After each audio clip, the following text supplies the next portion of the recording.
Ya, a ver. Nada, buenas tardes chicos, ya vamos a comenzar, ya empezamos a grabar. Entonces, nada, ¿cómo votaron ustedes? Vamos a estar viendo equilibrio y elasticidad para la clase de hoy, donde tenemos algunas cosas, incluyendo obviamente ejercicios. Entonces, nada, empecemos directamente con equilibrio. ¿Cuál es la definición? ¿Qué es lo que hacemos? ¿Para qué nos sirve? Y tendríamos que, en esta unidad, lo que nos interesa es siempre cumplir dos condiciones. Nosotros sabemos que las cosas o se trasladan, que es lo que manejamos desde el colegio. Y ya en este parcial han notado también que las cosas rotan, ¿no? Y obviamente tenemos ecuaciones para eso también. Para lo cual nosotros tenemos que nuestras condiciones de equilibrio se basan en hacer que ese movimiento traslacional no tenga aceleración y que ese movimiento rotacional tampoco tenga aceleración. Lo que se traduce a sumatoria de fuerzas iguales a cero y sumatoria de torques iguales a cero también.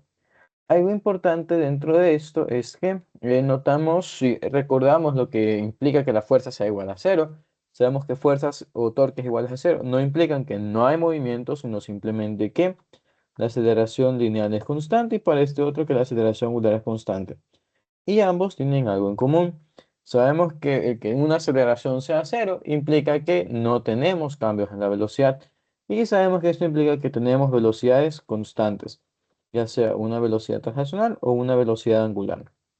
Ahora, lo importante de esto es que nosotros tenemos dos tipos de equilibrios y ya veremos por qué nos interesa eso en algún ejercicio en un futuro, pero los definimos aquí, donde sabemos que velocidad constante es algo sencillo en el sentido de que obviamente se va a mantener constante, pero nosotros podemos tener o una velocidad random, whatever, distinta de cero, o tener justamente una que valga cero. Y es en el caso donde nosotros tenemos velocidad translacional cero y velocidad angular cero, que decimos que estamos en un equilibrio, porque estaríamos cumpliendo ambas condiciones, velocidades constantes, pero este sería un equilibrio estático, porque las cosas no se mueven.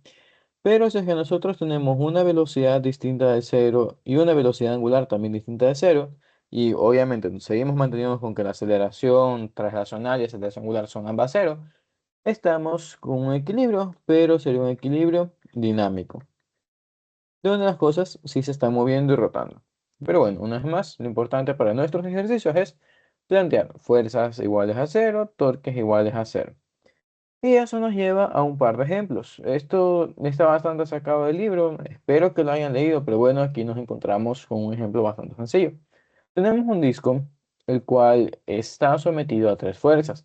Como pueden ver, tenemos dos fuerzas hacia arriba y una sola fuerza hacia abajo. Pero a pesar de tener dos hacia arriba y una hacia abajo, nos dicen que estamos cumpliendo con todas las condiciones de equilibrio, porque revisemos en lo que respecta a sumatoria de fuerzas, vemos que no hay fuerzas horizontales, entonces obviamente se nos hace fuerza en x0, y verticalmente tenemos tres fuerzas, sí, pero notamos que la suma de sus vectores provoca que se cancelen. Tenemos 2 hacia arriba con un total de 2F, 2 hacia abajo con un total de 2F también, y pues ni modo, se cancelan, no se va a mover, pero tampoco va a rotar.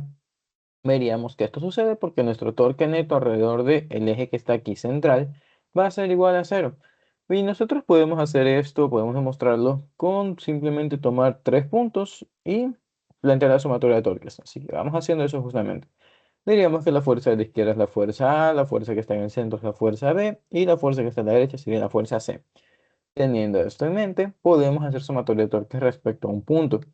Ahora, el lugar donde nosotros podemos aplicar la sumatoria de torques iguales a cero es por cierta parte algo sencillo, porque sabemos que siempre vamos a tener esta igualdad a cero porque se supone que estamos en equilibrio, pero por otro lado es un punto que debe tomarse con cuidado. Por ejemplo, yo en teoría puedo poner cualquier punto que a mí me dé la gana para hacer mi análisis de torques. Ya veremos por qué importa eso. Yo podría hacer análisis de torque respecto a este punto, o en el punto B, o en el punto A, o en el punto C. Y aquí es donde tenemos este cuidado de por qué nos interesa definir bien el punto. Porque como recordarán, los torques dependen de una distancia y obviamente de las fuerzas que están provocando esos torques. Entonces, dependiendo de en donde yo ponga mi eje, voy a tener que jugar con este vector de radio. Entonces, lo que conviene es que ustedes trabajen o pongan su punto de torque, pero su punto de giro del eje, en un lugar donde van a eliminar una fuerza que no les interesa o donde tienen muchas fuerzas metidas. En este ejemplo particular no nos sirve mucho esa noción porque solamente tenemos tres fuerzas y todos están en equilibrio, no hay nada que resolver. Pero bueno, por facilidad en este caso, vamos a hacerlo en el punto B. Diríamos entonces, sumatoria de torques en el punto B, y una vez más planteamos que es igual a cero. Es nuestra propuesta, la cual vamos a revisar si se cumple o no se cumple. Como estamos igualando a cero, vamos a tener que plantear igualmente un sistema de referencia. Le vamos a decir que positivo es antihorario. Y tendríamos entonces, estoy en el punto B. ¿Quiénes van a ser torques? Las únicas fuerzas que harían torques serían la de A. Vamos a poner todo esto como vector. Tenemos por aquí torque B también, que ya lo vamos a matar. Y tenemos torque C. Todo esto igualado a cero. Ahora, ¿por qué decimos que cancelamos esto, que vamos a matar este torque?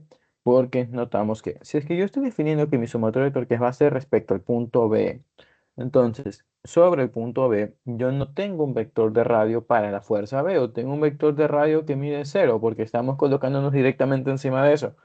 Entonces, como R0, matamos esta y desaparece. En lo que respecta a las otras, bueno, a las otras dos fuerzas y que se traducen en torque, debemos revisar sus signos. Vectorialmente sabemos que si yo estoy diciendo que esto es un vector y este es otro vector y su suma me da cero, el uno obligatoriamente tiene que ser opuesto en dirección al otro. Y misma magnitud, una teoría que ya sabemos desde colegio, pre y demás. ¿A qué quiero llegar con esto? Ustedes se supone que ya manejan torques, entonces sigan haciendo lo mismo que ya han hecho. Apliquen la regla de la mano derecha. Yo estoy diciendo que tengo el torque de A. ¿Qué es lo que pasa con A? Vería que si es que yo pongo mi eje aquí y pongo un vector radial hacia la izquierda, esta fuerza me quiere hacer girar hacia arriba. O mejor dicho, estaría intentando describir un movimiento en sentido horario. Y como yo establecí que para mí positivo es antihorario, el hecho de que me quiera llevar en dirección contraria implica que este va a ser un torque negativo y tendremos entonces menos torque de A. Noten que ya no estoy con el vector porque ya el signo representa la dirección vectorial de esa cosa. De una forma similar, trabajamos para la fuerza en C. Tendríamos que, una vez más, el vector de radio indica un vector que va desde mi eje hasta donde está la fuerza. Entonces, tengo un radio que va a la derecha. Y me pregunto, ¿hacia dónde me quiere mover esta fuerza? Y veríamos que este vector de radio empieza a moverse en dirección hacia arriba, o en este contexto de rotación, dirección antihoraria. Así que eso sería positivo. Y tenemos torque C y todo esto igual a cero. Aquí notamos que obviamente como estamos ya trabajando solamente con números, esto estaría bien porque si es que se cancelan, como dijimos hace rato, sí o sí, el uno tiene que ser opuesto al otro. Y sé que para los que estén un poquito más avanzados y tengan habilidades, estoy sonando estúpido porque estoy redundando bastante en eso, pero no tienen idea de la cantidad de veces que he visto errores en eso. Así que bueno, cortar por lo sano. Dicho eso, obviamente podemos plantear un despeje y tenemos esta proposición. El torque de C es igual al torque de A. Y veríamos que para nuestro caso sí se cumple, porque ambos torques tienen la misma fuerza, el mismo radio y, también importante, el mismo ángulo. Entonces notaríamos que efectivamente esto es verdad y si nuestro resultado es verdad es porque nuestra proposición inicial también es verdad. Así que, como nosotros propusimos que sí tenemos equilibrio rotacional, veríamos que efectivamente se cumple esto, así que por eso el libro nos dice que este cuerpo está en equilibrio estático. Y así, como hicimos análisis con este, podemos hacer análisis con cualquier otro cuerpo, con cualquier otra combinación. Y aquí tenemos justamente el cuerpo B. Revisemos. Veríamos que, como nos dicen aquí, la primera condición está satisfecha y es algo que podemos ver a leguas. Tenemos una fuerza hacia arriba, misma fuerza hacia abajo, cuando los sumamos se cancelan. Perfecto, mi centro de masa no se va a mover. Y también nos dicen que la segunda condición no está satisfecha y también lo podemos observar. Una vez más, recuerden que esta materia es bastante bonita en el sentido que ustedes pueden ponerse a jugar como quieran. Entonces, cojan un lápiz, cojan una moneda y aplíquenle fuerzas así. ¿Qué es lo que va a pasar? Sabemos que si es que yo a un lápiz le meto una fuerza hacia arriba y una fuerza hacia abajo en el opuesto extremo, va a girar. Entonces, como estoy induciendo una rotación, una aceleración rotacional también, por eso decimos que no se cumple el equilibrio rotacional. Igualmente podemos demostrarlo con ecuaciones y tener esta idea del supuesto y verificar si esté bien o esté mal. Así que, ni modo, vamos a hacerlo.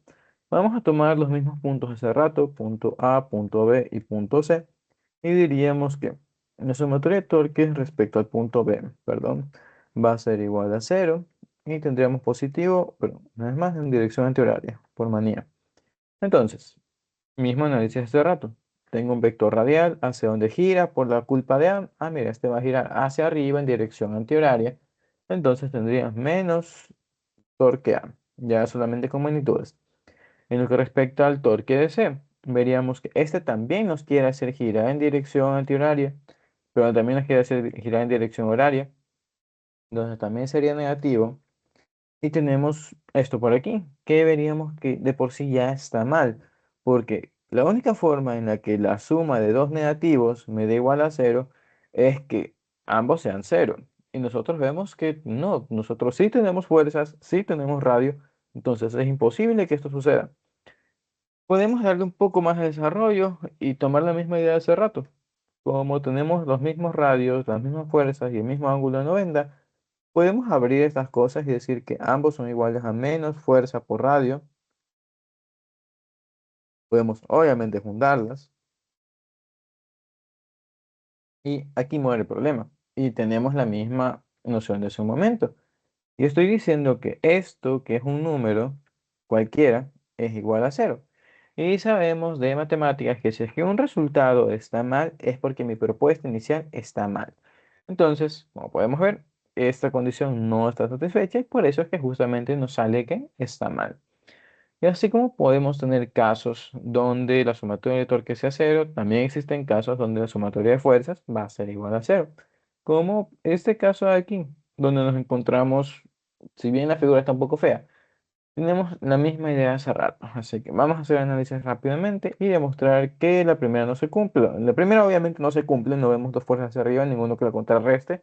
No vamos a perder tiempo en esa. Vamos a demostrar que la segunda sí se cumple. Misma idea de hace rato, puntos A, B y C, y hacemos sumatoria de torques respecto al punto B. Tendríamos otra vez esto igual a cero, positivo en dirección antihoraria, y veríamos que tenemos menos el torque de A y más el torque de C. Esta vez sí puede ser que nos dé igual a cero, y una vez más revisamos las cantidades. Tenemos que el torque de A va a ser simplemente la fuerza por un radio entero, mientras que el torque de C sería la unión de una fuerza que es 2F y un radio que es más pequeño, que es un medio de R. Y veríamos que obviamente numéricamente estas cosas se cancelan y nos queda que menos fuerza por radio más fuerza por radio es igual a cero. E igual como hicimos en el ejercicio anterior, veríamos que como esto se cumple es porque nuestro enunciado inicial también se cumple, así que efectivamente estamos en equilibrio rotacional, pero no estamos en equilibrio translacional. Estos tres ejemplos realmente engloban la idea principal del manejo de ecuaciones, pero también hay cosas que podemos aclarar más dentro de esto. Por ejemplo, cuando sus objetos sí están en equilibrio, que es lo más normal que les van a topar en este tema, porque se supone que hablamos de equilibrio, entonces esta condición de que los torques son iguales a cero, ustedes pueden aplicarlas en cualquier punto que a ustedes les dé la gana. Si ven, yo aquí lo hice en B porque era más bonito, porque es el punto central, nosotros podríamos haber hecho sumatoria de torques respecto al punto A o al punto C y nos da lo mismo. Vamos a verlo de esta forma en lo que limpio aquí la gráfica. Nosotros podemos plantear que tenemos una casa. Ya, supongamos que tienen una casa toda fea así, la figura más simple posible. Listo. Por más fea que sea esa casa, ¿qué es lo que se cumple con una casa y también con un edificio y un puente? Idealmente, nosotros no vemos que nuestras casas se muevan. No, y si se están moviendo, obviamente tenemos problemas más grandes que ponernos a hacer análisis de cuerpo libre de esa cosa. Lo importante es que si es que nuestra casa o edificio o un puente están en equilibrio, entonces yo puedo hacer sumatoria de torques respecto a cualquier punto que a mí me dé la gana, aquí, aquí, acá, acá, acá. Como la casa no se está moviendo, no se está cayendo, no se está deslizando, no está rotando, en cualquier punto que yo haga mi análisis me va a dar que la sumatoria de torques va a ser igual a cero. Es lo que les decía hace rato. Ustedes pueden poner sumatoria de torques en cualquier punto, pero deben tener cuidado porque dependiendo del punto donde ustedes lo pongan, se van a facilitar o complicar la vida. En este caso, bueno, ya lo mostramos con un escenario, vamos a mostrarlo aquí en otro punto y ya nos metemos abajo con más cosas y ejercicios.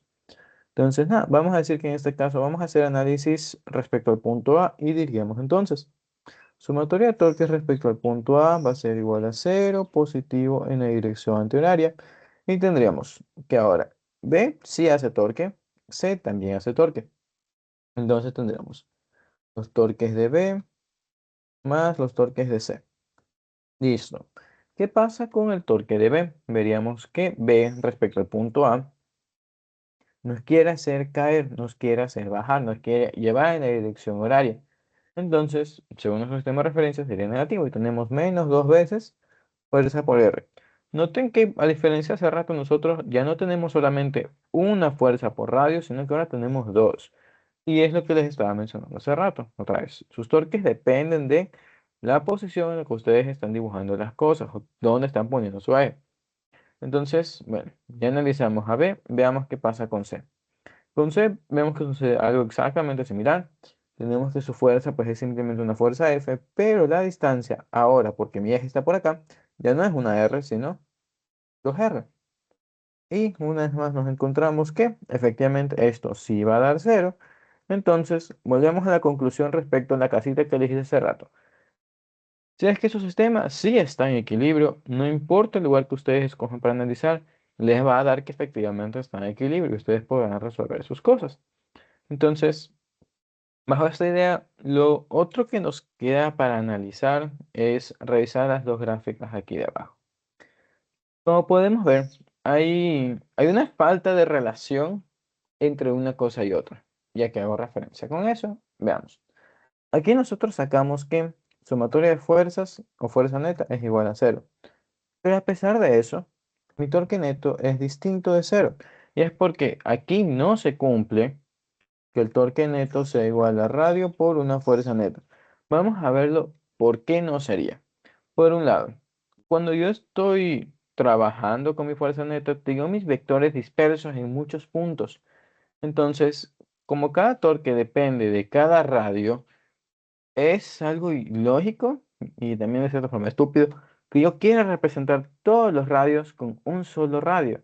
Entonces, nosotros no tenemos una relación directa entre fuerza y torque neto. Entonces, esto es algo que generalmente les toman en pruebas de lectura o también en lección o quizá también en el examen. No sé, es que este sistema tiene fuerza neta igual a cero, su torque neto también es igual a cero, ¿verdadero o falso? Pero la idea es esta. La una cosa no implica la otra. Y también lo podemos ver por acá. Aquí encontramos. Aquí encontramos que el torque neto es igual a cero. Pero la fuerza neta no es igual a cero. Si tenemos fuerza en una dirección. Entonces, una vez más, la una no se relaciona con la otra. No existe ninguna correlación. Así que no deberían mezclarlas y es una trampa en la que no deberían caer. De ahí, quitándonos eso. Podemos empezar ya con análisis de ejercicios, donde nos muestran esta cosa de acá. Nos plantean que tenemos a Sir Lancelot, que está intentando subir un castillo. Vamos a quitar el texto, realmente no me importa mucho de eso.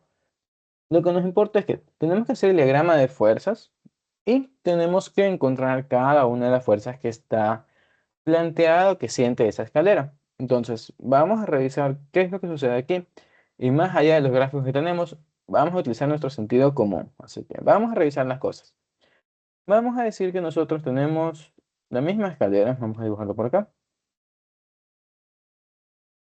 Pero supongamos por un momento que no tenemos pared. La pared desapareció.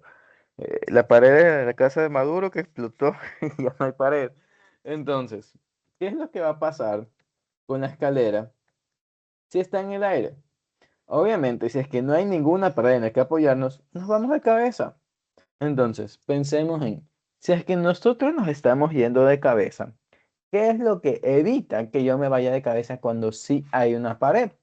Y notaríamos lo siguiente, como la pared sí existe, para que yo no me vaya de cabeza, la pared tiene que empujarme en la dirección contraria. Entonces, si yo me quiero caer para acá, es posible que la fuerza de la pared me empuje hacia arriba o me empuje de regreso a la izquierda.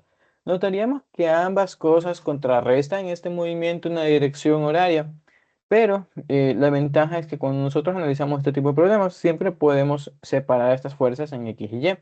Entonces, podemos decir que tenemos no una, sino dos fuerzas en la pared. Y, como estoy mencionando, serían dos componentes, fuerza en X y fuerza en Y. Y una vez más, esta dirección o estas direcciones serían para que nosotros no nos vayamos de cabeza. Siguiendo, siempre conviene revisar los datos del problema y nos encontraremos aquí que nos están diciendo, mira, esta pared no tiene fricción. Entonces, como no tiene fricción, no tenemos una fuerza que sea paralela a la pared, paralela a la superficie, que nos intente arrastrar hacia arriba, que nos intente sostener. Entonces, aquí nosotros podemos quitar eso de aquí y decir que simplemente la fuerza de la pared es una fuerza que va en X.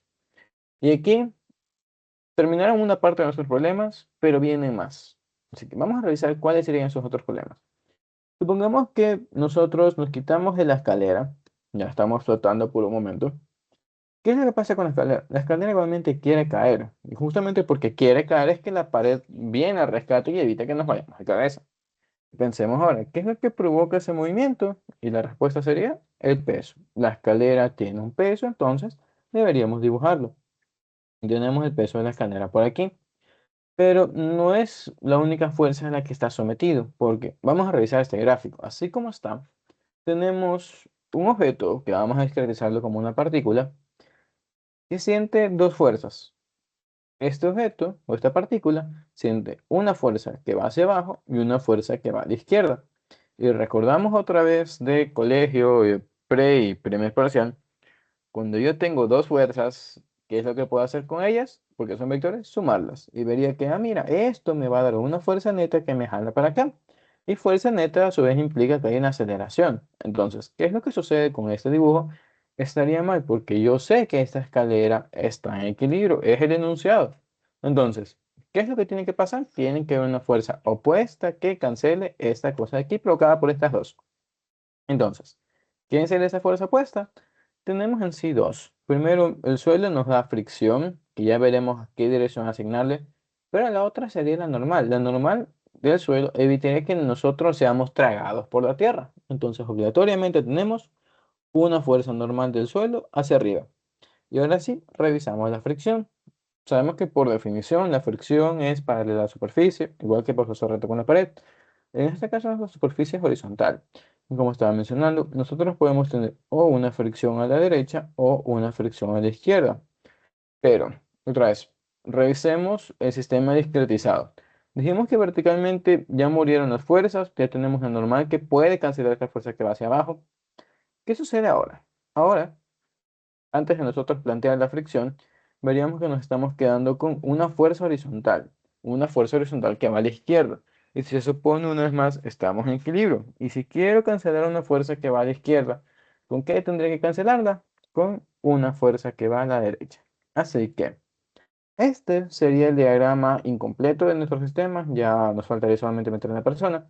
Pero lo importante aquí es que solamente con este análisis bastante baboso, podemos representar la dirección correcta de muchas de las fuerzas que están metidas en nuestro sistema. Lo único que nos faltaría ahora es ver lo que hace la persona. Vemos que la persona lo que va a hacer es contribuir con su peso, ¿no? El sujeto está medio gordito, ni modo, tiene masa, entonces va a aplicar su peso por acá y listo. La escalera lo que está sintiendo es todo esto de aquí. Podríamos decir que la escalera está sujeta a estas fuerzas y a priori nada más. No hay mayor cosa que analizar aquí. Y el otro sería simplemente plantear ecuaciones y empezar a resolver ese sistema. Y este dibujo es justamente el que nosotros nos encontramos por acá. ¿Qué es lo que nos encontramos? Tenemos a la normal de la pared que va a la izquierda, tenemos el peso de la escalera, tenemos el peso del Lancelot, tenemos la normal del suelo y tenemos la fricción que va a la derecha. De ahí, para el planteamiento como tal y ya la resolución, ya veremos qué es lo que hacemos. A la mala, ya vimos hace rato un poco de eso, simplemente torques, entre muchas comidas, simplemente torques. Pero bueno, aquí veríamos que lo único que nos falta, obviamente, aparte de resolverlo, es, para completar el dibujo, plantear las distancias. Entonces, algo que tienen que aprender a hacer, y es buena manía, más que nada para este tema, porque ni modo lo están viendo y se los van a evaluar, es dibujar las distintas distancias que ustedes van a tener que trabajar. Y revisemos qué serían estas distancias porque nos importan. Estas distancias no representan nada más que los radios o los radios efectivos para nuestras ecuaciones de torque. Como les dije hace rato, nosotros para plantear la condición de equilibrio en torque necesitamos especificar respecto a qué punto vamos a hacer la sumatoria de torques. Aquí está planteado, me imagino con el texto que les quité, pero se puede apreciar que todas las medidas tienen un punto en común y ese punto en común sería B. Entonces, vamos a decir que vamos a hacer la sumatoria de torques respecto al punto B. Y esto nos lleva a un pequeño dilema. Yo ya escogí mi sumatoria de torques, pero mi punto para sumatoria de torques, perfecto. Ahora me faltan las distancias. ¿Qué distancias utilizo? Obviamente el problema nos da datos numéricos para hacerlo, pero notarán que nosotros no estamos como tal aplicando los radios que se supone que deberíamos trabajar en la ecuación de torque, sino tenemos distancias horizontales y distancias verticales. Ahora, vamos a explicar por qué esto estaría entre comillas mal. Digamos que esto está mal porque si es que yo estoy diciendo que voy a hacer sumatoria de torque respecto a este punto, entonces es respecto a este punto donde deberían hacer todos los radios, ¿no? El radio hacia el peso, el radio hacia el otro peso, el radio hacia esa fuerza normal y entre comillas los radios hasta esta normal del suelo y esta normal de la fricción, que sabemos que no hacen nada porque están ahí mismo, sería cero. Pero bueno, ¿por qué nosotros no vemos líneas diagonales y solamente estamos viendo líneas horizontales y verticales? Eso sería justamente por el qué es lo que hace el torque, cómo se define, cómo se ve esa ecuación y a la mala, cómo se relacionan las variables. Para hacer corto el cuento, nosotros conocemos que la magnitud de un torque no es nada más que la magnitud de un producto cruz, la magnitud del producto cruz entre R y F. Y sabemos que esta magnitud, como bien conocemos desde colegio y pre, es simplemente magnitud del primer vector, magnitud del segundo vector y por el seno del ángulo que está en medio de esos dos. Vamos a poner seno del ángulo entre R y F. ¿Y qué sucede con esta multiplicación de aquí a la derecha? Esta multiplicación nosotros la podemos separar en dos partes. Nosotros podemos decir que esto es igual a radio por fuerza seno del ángulo. O podemos decir que es igual a fuerza por radio seno del ángulo. Notarán que, por un lado, no estoy haciendo nada del otro mundo, simplemente es cómo funcionan las multiplicaciones, nuestra propiedad, que no me acuerdo cuál carajo es, pero ustedes saben cuál es.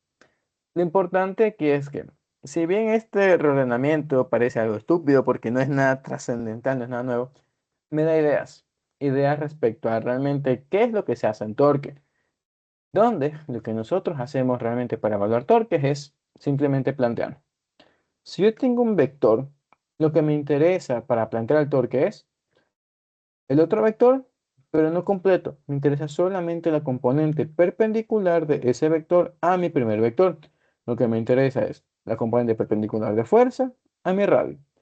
O, dependiendo de cómo quiera yo ordenarlo, tendría mi fuerza, como está, bonita. En este caso tenemos fuerzas horizontales y verticales. Y lo que estoy buscando es cuáles son esas componentes de los radios, pero perpendiculares. Para tener en cuenta, pero para aclarar mejor eso, vamos a hacer un dibujo. Vamos a decir que nuestro vector objetivo es acá. Yo tengo un vector que va perfectamente hacia abajo. Y yo planteo un montón de vectores. B1, B2, ahí, B3 y B4. Y yo les pregunto, ¿cuál de esos vectores es perpendicular al rojo? Obviamente me deberían decir que el vector 3. ¿Y por qué? Porque vemos que este vector 3 es el único que tiene 90 grados respecto a este otro vector. Es su vector perpendicular. Y así como nosotros estamos de aquí diseccionando, separando, clasificando cuáles son perpendiculares y cuáles no, es exactamente lo mismo que hacemos al momento de trabajar estas medidas aquí. Vamos a revisar. Notarán que aquí, una vez más, todos los vectores radiales son inclinados. Ok, están inclinados, tendría que hallar el seno del ángulo, descomponerlos. O puedo guiarme con la fuerza. Estoy viendo que mis fuerzas a tratar serían estas tres de aquí. No, otra vez por la sumatoria de torques que escogimos respecto a este punto. ¿Y qué es lo importante de estas tres? Que estas tres están alineadas con nuestros ejes principales. Vamos a tomar como ejemplo la normal uno que sería la más sencilla. Vemos que esta fuerza de aquí está obviamente horizontal Y si bien es verdad que yo debería trabajar con todo el vector radial hasta ella, yo vería que por las propiedades del producto cruz, lo que realmente me interesa es la componente que es perpendicular a este vector. Y otra vez, si es un vector horizontal, ¿cuál va a ser la componente de este vector que sea perpendicular a este? Tiene que ser obligatoriamente sobre la componente vertical. Y en este caso, como este vector está subiendo, pues este componente vertical es una componente o es un vector que va hacia arriba. Y que por la medida que tiene la escalera y por la medida del ángulo que nos están dando, veremos que, oh sorpresa, esta distancia es de 4 metros. Lo que queremos decir con esto es que a mí no me interesa realmente aplicar la operación formal. Si quieren hacerlo, son libres de hacerlo, pero no es lo que se busca en este capítulo. No, lo que se busca que trabajen ustedes es que reconozcan cuál es esa componente radial o componente de la fuerza que a mí me sirve para plantear justamente estos ejercicios. Y bueno, ya como hicimos análisis con la fuerza uno, podemos hacer análisis con las otras fuerzas. Tendríamos, por ejemplo, para el peso de la escalera. Este peso vemos obviamente que está vertical y si yo quisiera encontrar un vector que sea perpendicular a este, obligatoriamente tiene que ser un vector horizontal. Y de nuestro vector radial que está subiendo y a la derecha, veríamos que la componente horizontal es la componente que nos interesa. La componente vertical no nos interesa por dos cosas. Uno, porque veríamos que no es perpendicular, obviamente sería paralela o antiparalela, como quieran verlo. Y por otro lado, nosotros aquí podemos hacer una aplicación distributiva. Podríamos decir que el producto de R cruz F es igual a R en X, cruz la fuerza, y más o menos, esto tiene que ver con los juegos de las matrices, ¿no? Se supone que el producto cruz es ese producto matricial que nosotros hacemos, pero bueno, tenemos esto por la componente en Y, cruz F. Y revisamos, ¿qué es lo que sucede si es que mi vector es un vector que va vertical? Veríamos que el producto cruz de un vector vertical con otro vector vertical va a ser cero por lo que vimos hace rato. Son paralelos o antiparalelos, entonces no me sirve. El resultado de esto es que lo único que sobrevive a un producto cruz son las componentes que son perpendiculares entre sí. Y por eso, una vez más, es que aquí nosotros tenemos estas distancias. No las distancias inclinadas porque no nos interesan, sino simplemente distancias horizontales y verticales. Al final, esto se puede condensar como lo siguiente. Nosotros podemos decir que un torque es igual a distancia en X por fuerza en Y, otra vez más menos, dependemos del sistema de referencia y demás, más menos distancia en Y por fuerza en X. Noten, por amor a Dios, que están combinados. Entonces, bajo esta idea, vamos ahora sí a revisar algunos ejercicios y ni modo, simplemente a desarrollarlos y a ver qué nos hallamos. Para eso tenemos este primer caso de aquí. Perdón, algo que quise revisar antes de. Legalmente, este dibujo estaría un poco mal por esta fuerza de aquí. Vamos a revisar por qué. Sabemos que esta persona tiene un peso, y eso está bien. Y si es que esta persona no se está cayendo hacia la tierra, no se está cayendo al suelo, es porque la escalera le ejerce a una normal. Todos estamos de acuerdo en eso, se supone como está en equilibrio. La normal de la escalera tiene que ser igual al peso del Lancelot, como nos decían. Pero, ¿por qué entonces aquí está marcado esto como peso y no como normal si es que estoy analizando una escalera? Porque a breves cuentas nos da igual. Aquí nosotros ya no nos interesan estos detallitos, sino simplemente vamos a atacar el problema más grande. Y podemos decirlo de esa forma o simplemente plantearlo como que en lugar de dos cuerpos tenemos uno. Entonces, como ya Lancelot se fusionó con la escalera, tiene un peso acá, otro peso por acá y ya, vivan con eso. Pero voy a que no se martiricen con esto. Y se los comento porque en exámenes generalmente se toma esto, lecciones también. Y hay algunos que se complican planteando normales, encontrando cosas raras. No es necesario. De hecho, así está en el libro, así se califica, así se enseña. Esa complicación de reconocer normal es para el primer parcial y para los niños del pre. Ustedes ya pasaron ese dolor, ya no es necesario. Enfóquense en lo más importante. Así que bueno, dicho eso, analizamos este ejercicio, donde nos dicen que tenemos un trampolín, nos dan su distancia. Nos dicen que tenemos el trampolín con un cierto peso y tenemos el peso de la clavadista por ese otro lado también. Entonces, ¿qué es lo importante de esto? Veríamos que, igual que hace un momento, nos toca hacer un diagrama cuerpo libre de lo que nos interesa analizar. Y revisemos las preguntas. Nos hablan del trampolín, ya veremos para qué es eso de la sección transversal, es de elasticidad, pero bueno, lo dejamos para después. Nos dan su peso y nos piden calcular la fuerza en el punto de apoyo y la fuerza en el extremo izquierdo. Entonces, revisamos cuáles serían esos puntos. Tenemos que nuestro punto de apoyo sería este punto de aquí, el punto central, el punto de este lado, casi que al medio. Y el punto izquierdo, pues ni modo que está acá. Entonces, vamos a darles nombres y vamos a decir que tenemos un punto A y un punto B. Y vamos a revisar qué es lo que se siente para esta tabla. Veríamos que esta tabla, como tiene peso, pues obviamente lo siente y lo va a sentir justamente en el medio. Vamos a ponerlo por aquí. Tenemos por aquí entonces dibujado peso tabla. ¿Qué más veríamos que siente esta tabla? Veríamos que como está la clavadita encima, pues ni modo, le pone también un peso. Y aquí algo que también debería ser, de cierta forma, obvio.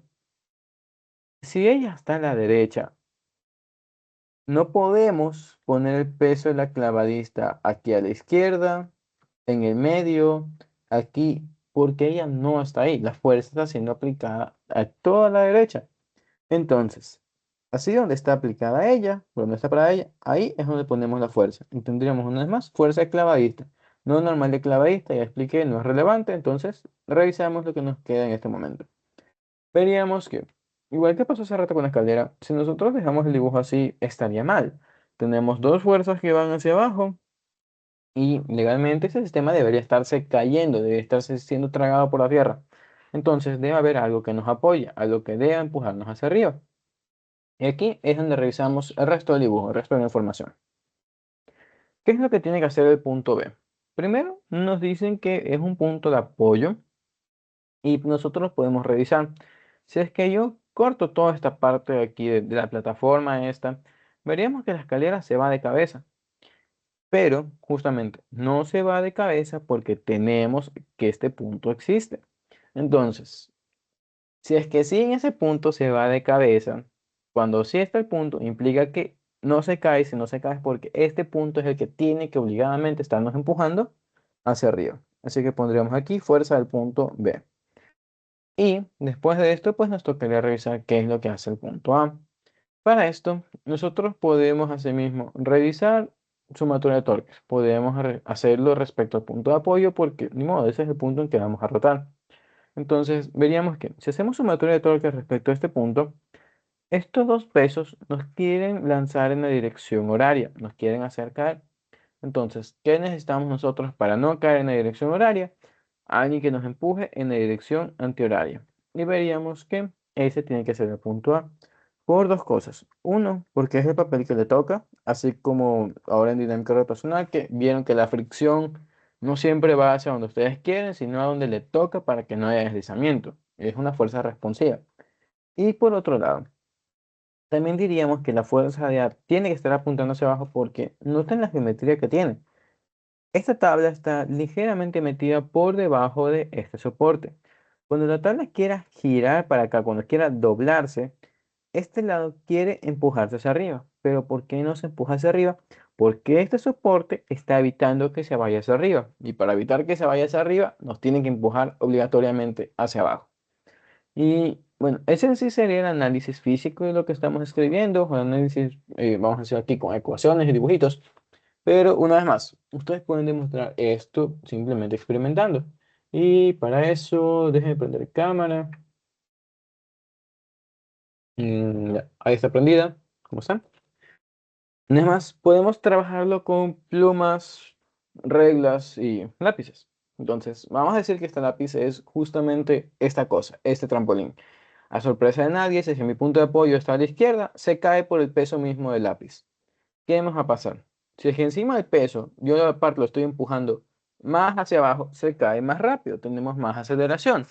Entonces, para yo evitar que se caiga, a pesar de estarle metiendo fuerzas que lo hacen en dirección horaria, que es lo que tengo que hacer al lado izquierdo, tengo que meterle una fuerza hacia abajo para que no se me vaya de cabeza. Y A la mala, ustedes pueden ponerse a jugar con dos posibles direcciones en el lado izquierdo, o hacia abajo, que sería lo correcto, o hacia arriba, pero una vez más, si yo lo empujo hacia arriba, vemos que se va al diablo todavía mucho más rápido. Entonces, resumen de esto, y como lo he dicho siempre, jueguen. Tienen la facilidad de jugar en esta materia. No es cálculo, no es química, donde no tienen los reactivos ahí para jugar. Entonces, eso, aprovechen. Pero bueno, ya planteado nuestro diagrama de cuerpo libre, ya verificando las direcciones correctas, nos metemos ahora sí con el problema de las distancias. Primero, revisamos. Distancia respecto a qué punto nos interesa, depende de lo que queremos buscar. Nos están diciendo que debemos calcular la fuerza en el punto de apoyo. Entonces, si a mí me interesa la fuerza del punto de apoyo, yo no voy a poner torque en el punto de apoyo porque si no, ese lugar desaparece. Este torque desaparecería. Y vamos a ver por qué estoy yéndome directamente con torques y no con fuerzas primero. De hecho, déjenme ver el dibujo y les explico. Ya, ¿por qué nos metemos con torques primero y no fuerzas? Porque veamos qué pasa si nosotros hacemos fuerzas. Diríamos, sumatoria de fuerzas en Y va a ser igual a cero, positivo hacia arriba, y tendríamos fuerza de B menos fuerza de A, menos peso de la tabla, menos peso de la clavadista, igual a cero. Veríamos que esta ecuación no tiene nada de misterioso, su estructura obviamente es sencilla, no es nada nuevo, pero ¿por qué no nos metemos directamente con fuerzas o por qué no les recomiendo eso? Veamos los datos. Nosotros sí conocemos estos dos pesos, pero no conocemos quién es la fuerza de A y tampoco conocemos la fuerza de B, que es justamente la incógnita. Entonces, meternos con la sumatoria de fuerzas directamente no sería lo más correcto en un análisis de flujo. Voy a que ustedes van inspirados, meten una ecuación y se paran ahí juntos. Me faltan datos. ¿Qué carajo hago ahora? Ok, vamos a dejar espacio. Y luego cuando ya tengan datos vienen otra vez y mira, me faltó espacio, tengo que hacer un garabato por este lado, profesor, avancé acá. O si ya no hay espacio en la hoja, se van los atrás y se hace un relajo. Entonces, para evitarse estos problemas de que cortan su flujo al momento de escribir y obviamente eso también los retrasa y demás, lo principal que deben hacer en los ejercicios de equilibrio es plantear torques, porque muchos de estos están diseñados de forma que, como trabajan torques primero, ustedes encontrarán algunas de las incógnitas y luego ya pueden meter esa incógnita en las ecuaciones de fuerza y trabajan todo de un solo golpe sin tener que hacer pausas. Pero bueno, al final no es obligación, pueden hacerlo, es un país libre y Venezuela también es un país libre ahora. Pero bueno, es más, son libres de hacer lo que quieran. Pero volviendo acá, estamos diciendo que voy a hacer torque respecto al punto A porque así puedo hacer, bueno, así puedo hacer dos cosas. No eliminar el torque de la fuerza B para que así aparezca fuerza B y eventualmente pueda decir, mira, la fuerza B es igual a algo. Y por otro lado, porque poniendo la sumatoria de torques respecto al punto A, yo me quito a la fuerza A de mis problemas, de mi incógnito. Vamos a verlo por qué. Sabemos que aquí tendríamos que hacer lo siguiente. Si es que hago sumatoria de torque respecto al punto A, tendría el torque de A, vamos a ponerlo como vector, más el torque de la fuerza B, más el torque del peso de la tabla, y más el torque del peso de la clavadista, todo igual a cero. Listo. Supongamos que no pusimos el torque respecto al punto A y lo hicimos, no sé, respecto a alguna de las tablas, a uno de los pesos. Yo puedo matar a esta incógnita diciendo que mira, aquí está mi eje, aquí el radio vale cero, entonces obviamente su torque vale cero. Y está bien. ¿Cuál es el problema ahora? Que tenemos la fuerza de A por un radio de A, tenemos la fuerza de B por un radio de B y tenemos esta otra cosa. Y si bien es un sistema de dos ecuaciones y dos incógnitas que no es nada difícil de resolver, estaríamos complicándonos por las puras, porque en lugar de hacer un sistema de ecuaciones para resolver cosas, directamente podríamos escoger un punto de torque hasta que eliminamos una fuerza, en este caso eliminamos A, y así yo tengo un despeje mucho más sencillo que sería solamente para una fuerza. Entonces, como estamos haciendo lo correcto, pues ni modo, vamos a hacerlo. Diríamos ya, el torque de A se hace cero, veamos qué pasa con las otras. Para esto, como ya nos vamos a meter con las ecuaciones de torque como tal, nos toca establecer distancias, así que vamos a revisar cuáles serían mis distintas medidas respecto al punto A. Y aquí el siguiente consejo que les voy a dar es parte de un 20% de la resolución de estos ejercicios, que es que coloquen correctamente las distancias.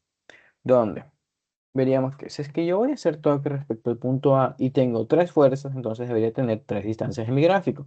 Y esto es algo que van a desarrollar más a fondo en mecánica vectorial, pero la idea es esta. Hagan sus dibujitos de distancias debajo del gráfico porque así tienen información súper disponible y súper sencilla de ver. Entonces diríamos que esta primera distancia va a ser de 1 metro. Luego tenemos esta distancia hasta el peso de la tabla de 1,5 metros, no porque estamos a la mitad de la tabla de 3 metros. Y por último, esta de acá con una distancia de 3 metros. Entonces, qué bonito. Mis distancias ya están ahí planteadas. Entonces, al momento de yo tener aquí radio de B por la fuerza de B y más las otras cosas, vería que estos reemplazos van a ser súper sencillos y ya no tengo que preocuparme de hacer sumas o restas con las distancias porque ya tenemos las distancias aquí planteadas. Una vez más, sé que esto es algo bastante sencillo de hacer, pero es una parte en la que tienen a confundirse bastante. Entonces, ni modo, no pierdan puntos por las puras. He dicho eso, veríamos que tenemos las cosas ahí planteadas, me falta plantear signos, así que revisemos eso. Estamos diciendo que sumatoria de torques va a ser positivo en la dirección antihoraria, así que revisemos qué es lo que pasa con cada una de estas fuerzas. Vería que esta fuerza justamente nos quiere jalar en dirección antihoraria, así que ella positiva. Mientras que los dos pesos nos quieren jalar en dirección horaria. Así que, ni modo, esos dos negativos, solo uno positivo, todo igual a cero. Y una vez más, de aquí lo único que no conocemos es esta fuerza. Así que ahora sí podemos despejarla en un solo paso. Ya con la calculadora podemos encontrar cuánto sale esta cosa. Y finalmente podemos plantear nuestra ecuación de fuerzas y resolverla también en un solo golpe. Hasta aquí. ¿Tienen preguntas con algo? Diría que no, porque no me han mandado mensajes, pero bueno, vale hacerles la pregunta.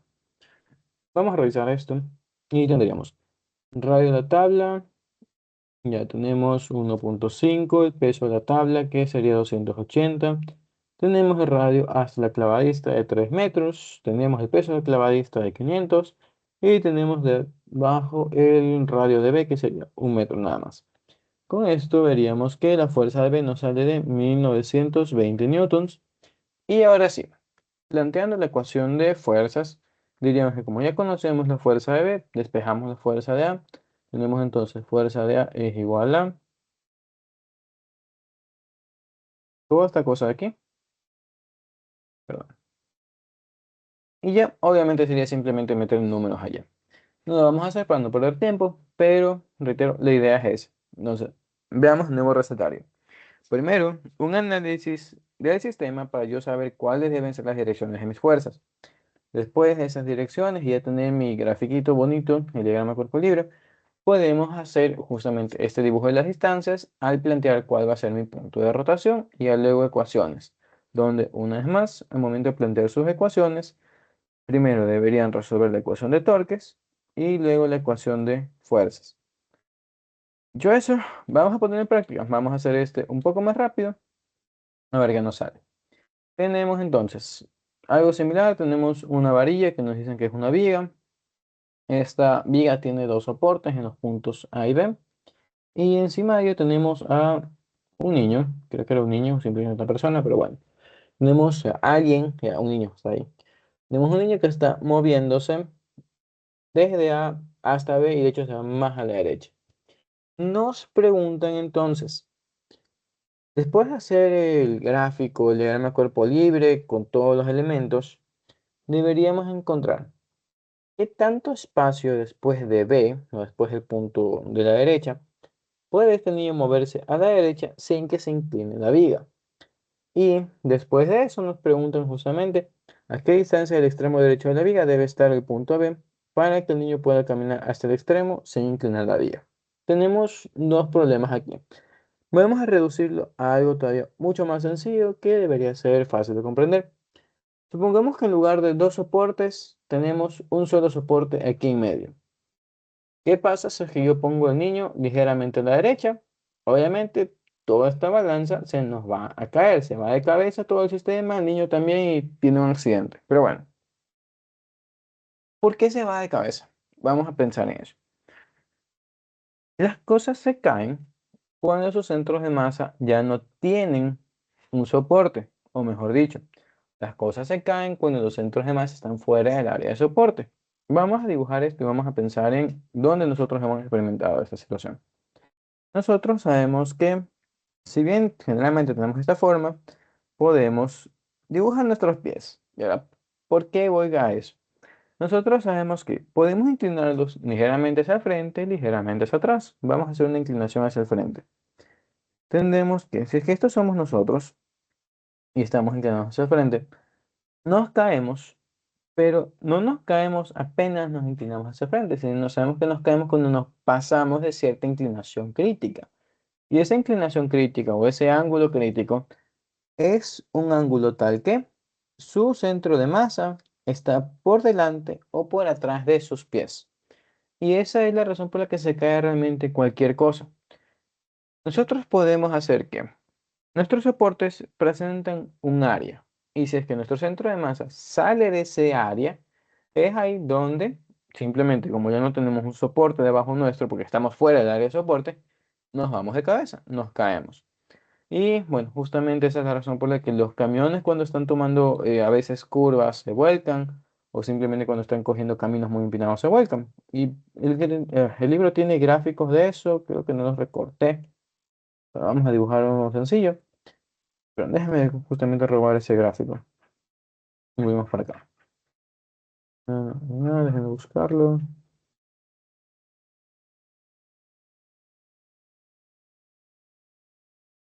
No había visto, no lo considero necesario hasta ahorita.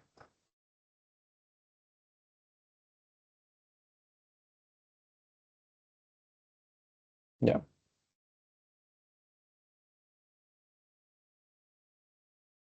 ya. Tenemos esa figura ahí. Esto explica por qué es más difícil que los carros se vuelquen a comparación de camiones o buses. Y es parte de la razón por la que vemos tantos accidentes en nuestras bellas carreteras. Revisemos el carro de la izquierda, por ejemplo. Veríamos que este carro tiene su centro de gravedad por su centro. El centro de gravedad está escrito en el libro, no me voy a meter mucho con eso. Pero vamos a pensar en el centro de masa. Ya, mi centro de masa está aquí metido. ¿Qué sucede con mi centro de masa? Veríamos que para el carro, así como está, nuestra área de apoyo es justamente la sección que está contenida dentro de las dos ruedas. Y tan pronto como este centro de gravedad escapa de esta área de apoyo, el carro se va a volcar, así como la persona se vuelca cuando se inclina o muy hacia el frente o muy hacia atrás. Notaríamos que lo mismo pasa con los camiones. A la mala son también cuerpos que tienen que obedecer las leyes físicas. Entonces, ¿qué es lo que pasa con estos camiones y por qué es más sencillo que ellos se caigan? Porque, como está aquí descrito, los camiones tienen un centro de gravedad más alto porque, pues ni modo, los camiones son más altos, tienen su carga por encima de las ruedas, no cualquier cosa que lleven está por acá. Entonces, ¿qué es lo que sucede con ellos? Ellos tienen una tendencia mucho más sencilla para sacar su centro del área de apoyo y por eso estos se van a volcar. Y volviendo para acá, es lo mismo que pasaría aquí para nuestro sistema. Y noten que estamos hablando de sistema y no solo del niño, porque si es que solamente habláramos del niño, tan pronto como el niño cruza el punto B, ya se debería ir al piso. Pero no, nosotros estamos analizando niño y varilla. Entonces, ¿qué es lo que debería pasar aquí? Sabemos que el centro de masa depende de cuántos objetos estoy yo analizando. Para este caso, nosotros tenemos una varilla y tenemos un niño. Tenemos dos objetos. Entonces, la posición de mi centro de masa, más allá de que es relativa a donde esté mi sistema de referencia, depende de la masa que tiene la varilla y la posición del centro de masa de la varilla. Y también dependemos de de cuánto vale la masa del niño y dónde está el niño. Y tendríamos que dividir todo esto para la masa del sistema, la masa total. Una vez más, esto que ya se ve en primer parcial. Ahora, ¿qué es lo que nosotros queremos decir? Estaríamos planteando que si es que nuestro soporte está entre los puntos A y B y nos preguntan cuándo el sistema se cae, cuándo todo el sistema rota, lo que estaríamos planteando es que mientras el niño esté dentro de A y B, nuestro centro de masa debería estar también contenido por aquí. Ahora, tan pronto como el niño salga, nuestro centro de masa no escapa. Es algo que ya vimos en el primer parcial, el centro de masa se mueve hacia donde está la mayor cantidad de masa, o la mala si son bastante cercanas las dos, se queda cerca del medio. Entonces, vamos a dibujar esto. Si el niño está aquí a la derecha, veríamos que la mitad entre la mitad de la varilla y el niño está por acá.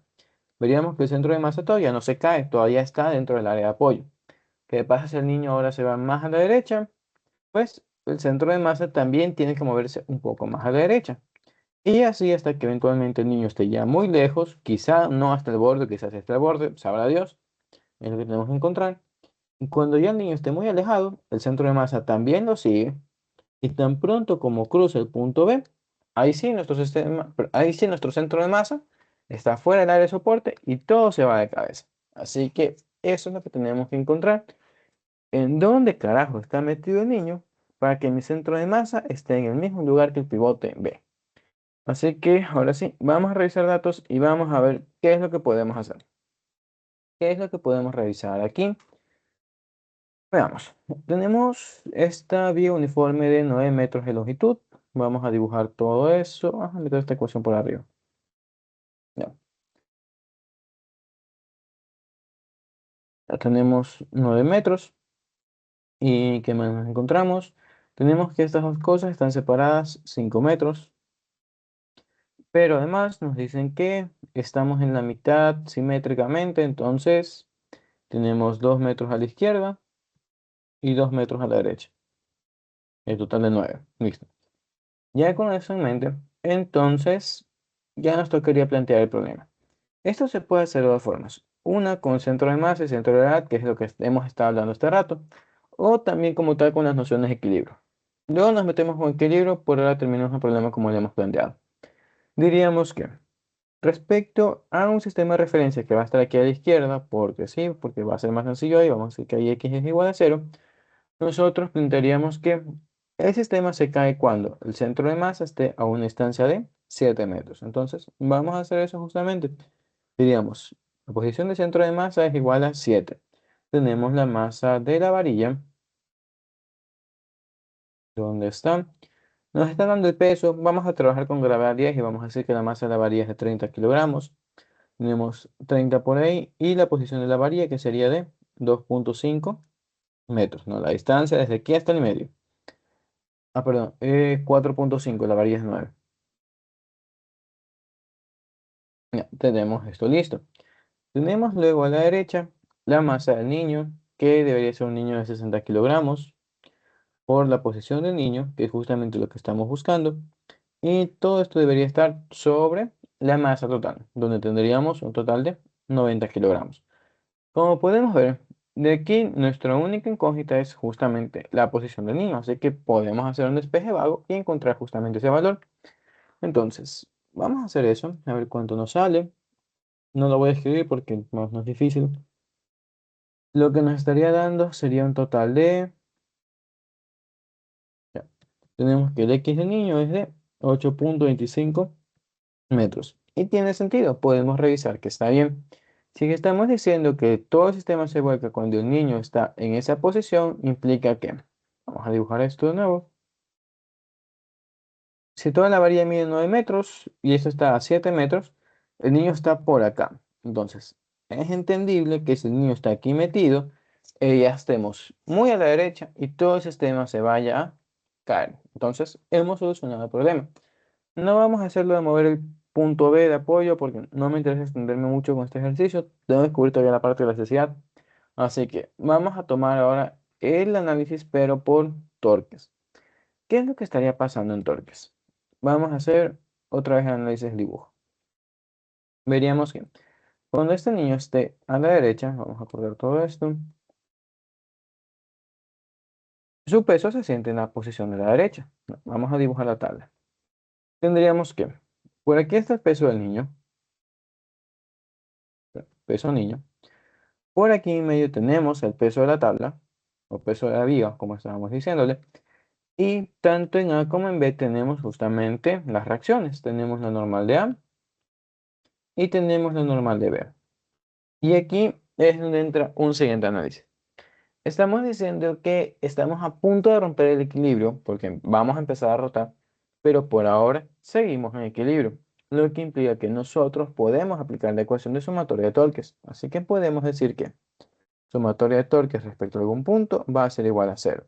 Y vamos a decir otra vez que positivo antihorario, reitero, eso es manía mía, ustedes pueden poner el punto que les dé la gana. Ahora, respecto a qué punto vamos a hacer este análisis. Una vez más, hay que revisar el contexto del problema. Si sabemos que cuando el niño esté muy a la derecha, nuestro sistema se va a volcar no respecto a, sino respecto a B, ¿no? Este va a ser el último punto en el que nosotros podemos rotar respecto a. Entonces, como es el punto en el cual estamos agarrados o sostenidos, es respecto a este lugar que nos vamos a dar vueltas. Así que como respecto a este lugar tentativamente vamos a rotar, respecto a ese punto es donde ponemos torques. Y eso nos lleva a lo siguiente. Haciendo sumatoria de torques respecto al punto B, veríamos que la normal de B desaparece, ya no nos sirve. Esta va a tener un torque de cero, así que podemos ignorarla. Tendríamos entonces solamente el torque de el peso de la vía, el torque del niño y el torque de la vía, pero de la normal de A de la vía. Pero ¿qué sucede con la normal de A? Igual que pasaba en primer parcial cuando tenían estos problemas donde iban a romper el equilibrio o se iban a caer o algo iba a salir despegado de una superficie, nosotros estamos analizando este caso límite, donde vamos a plantear esto. ¿Qué es lo que pasa si es que el niño estuviera en la mitad? Vamos a pensar que no son vigas, sino que ustedes están ayudando a sus padres a hacer algo, a levantar un objeto. De hecho, vamos a cambiar la figura. Aquí están ustedes, aquí están sus padres y están moviendo un mueble. ¿Ya? ¿Qué es lo que va a pasar con ese mueble? Sabemos que el mueble obviamente va a pesar, suponiendo que es un mueble simétrico, veríamos que ambos cargarían con la misma carga, ambos se distribuyen equitativamente el mismo peso del mueble. Pero supongamos que por alguna razón del mundo, su hermanito pequeño está pegado al lado de ustedes. Entonces, ¿quién va a sufrir más? ¿Quién siente más carga? Obviamente siente más carga ustedes, porque esta masa extra está más pegada de este lado. Entonces, veríamos que por los efectos del torque, ¿no? Donde dependemos de las distancias, el hecho de que la fuerza esté más pegada a un lado implica que la reacción de ese lado tiene que ser más grande que la reacción del otro lado. Una forma más sencilla de comprender esto sería cuando están jugando con sus amigos. ¿Qué pasa si están jugando con sus amigos, pero sus amigos son un montón de inútiles y ustedes son quienes tienen que mantener a salvo el equipo? Ustedes tienen que hacer la mayor parte del trabajo, igual que en su materia grupal de proyectos de primer semestre. Misma idea. Si es que la mayor carga, la parte más importante, la tienen que hacer ustedes, ¿quién va a sufrir más? Ustedes, no el resto. Entonces, ¿a ver qué es lo que queremos llegar? Como el niño está pegado mucho más al lado derecho que al lado izquierdo, la normal de B va a ser mucho más grande que la normal de A. Empezamos por ahí. Y segundo, como estamos otra vez en el caso límite donde ya nos queremos caer, nosotros aquí vamos a perder el contacto, tal que esta normal ya no existe, se va. Y como ya no tenemos una fuerza en ese lado, no tenemos tampoco un torque provocado por una fuerza, porque no hay ninguna fuerza que ver aquí. Así que eso nos llevaría a lo siguiente. Como estamos analizando las cosas respecto al punto B, aquí plantearíamos dos distancias. Primero, la distancia hasta el peso de la tabla, que como planteamos hace rato serían 2,5 metros por estar en la mitad. Y diríamos que el niño se encuentra a una distancia X. ¿Sabes cuál es? Simplemente X es la que vamos a confirmar. Entonces, con ese dibujo ya simplemente nos faltaría plantear la ecuación y ya meter datos. Entonces, vamos.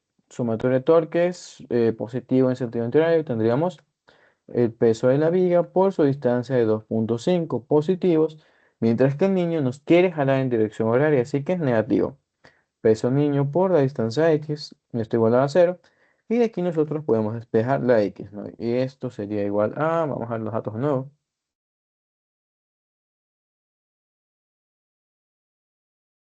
Ahí, ya, tendríamos peso de la viga de 300. Ya. Peso de la viga de 300 por la distancia de 2,5 y esto dio para el peso del niño después de hacer el despeje. Para 600. Veríamos que en este caso esta distancia X nos sale 1,25 metros. que no está mal. Yo sé que hace rato nos salió otra distancia, pero es porque dependemos del sistema de referencia. Vamos a comparar los dos dibujos y para certificar que eso está bien. Aquí una vez más la distancia era medida respecto al punto B, mientras aquí la distancia nosotros la medimos respecto al punto A. Por lo tanto, si aquí tenemos 2 metros y aquí tenemos 5 metros y aparte sumamos el 1,25, veríamos que la posición es exactamente la misma. Ahora, ¿cuál método sea más sencillo que el otro? Realmente es relativo con lo que ustedes se sientan más cómodos. Vemos que obviamente esto fue más rápido, pero en el momento de un examen o lección se puede olvidar de las cosas. Y conviene que tengan también en mente este sistema de aquí. La mala centro de gravedad es algo que justamente está en esta unidad, así que también es legal que lo resuelvan de esa forma. Si es que no hay preguntas con eso, vamos a realizar otro ejercicio un poco más bonito, complejo. Y nada, a seguir avanzando. Entonces, les resumo el cuento de este problema. Tenemos otra vez a Sir Lancelot que está cruzando ese puente, pero nos dicen que la cuerda esta, la que está al lado derecho, es una cuerda que tiene sus límites y esta cuerda se va a romper si es que excede cierta carga. Esa carga de 5,8 por 10 a la 3 que ven ahí flotando, ese numerito.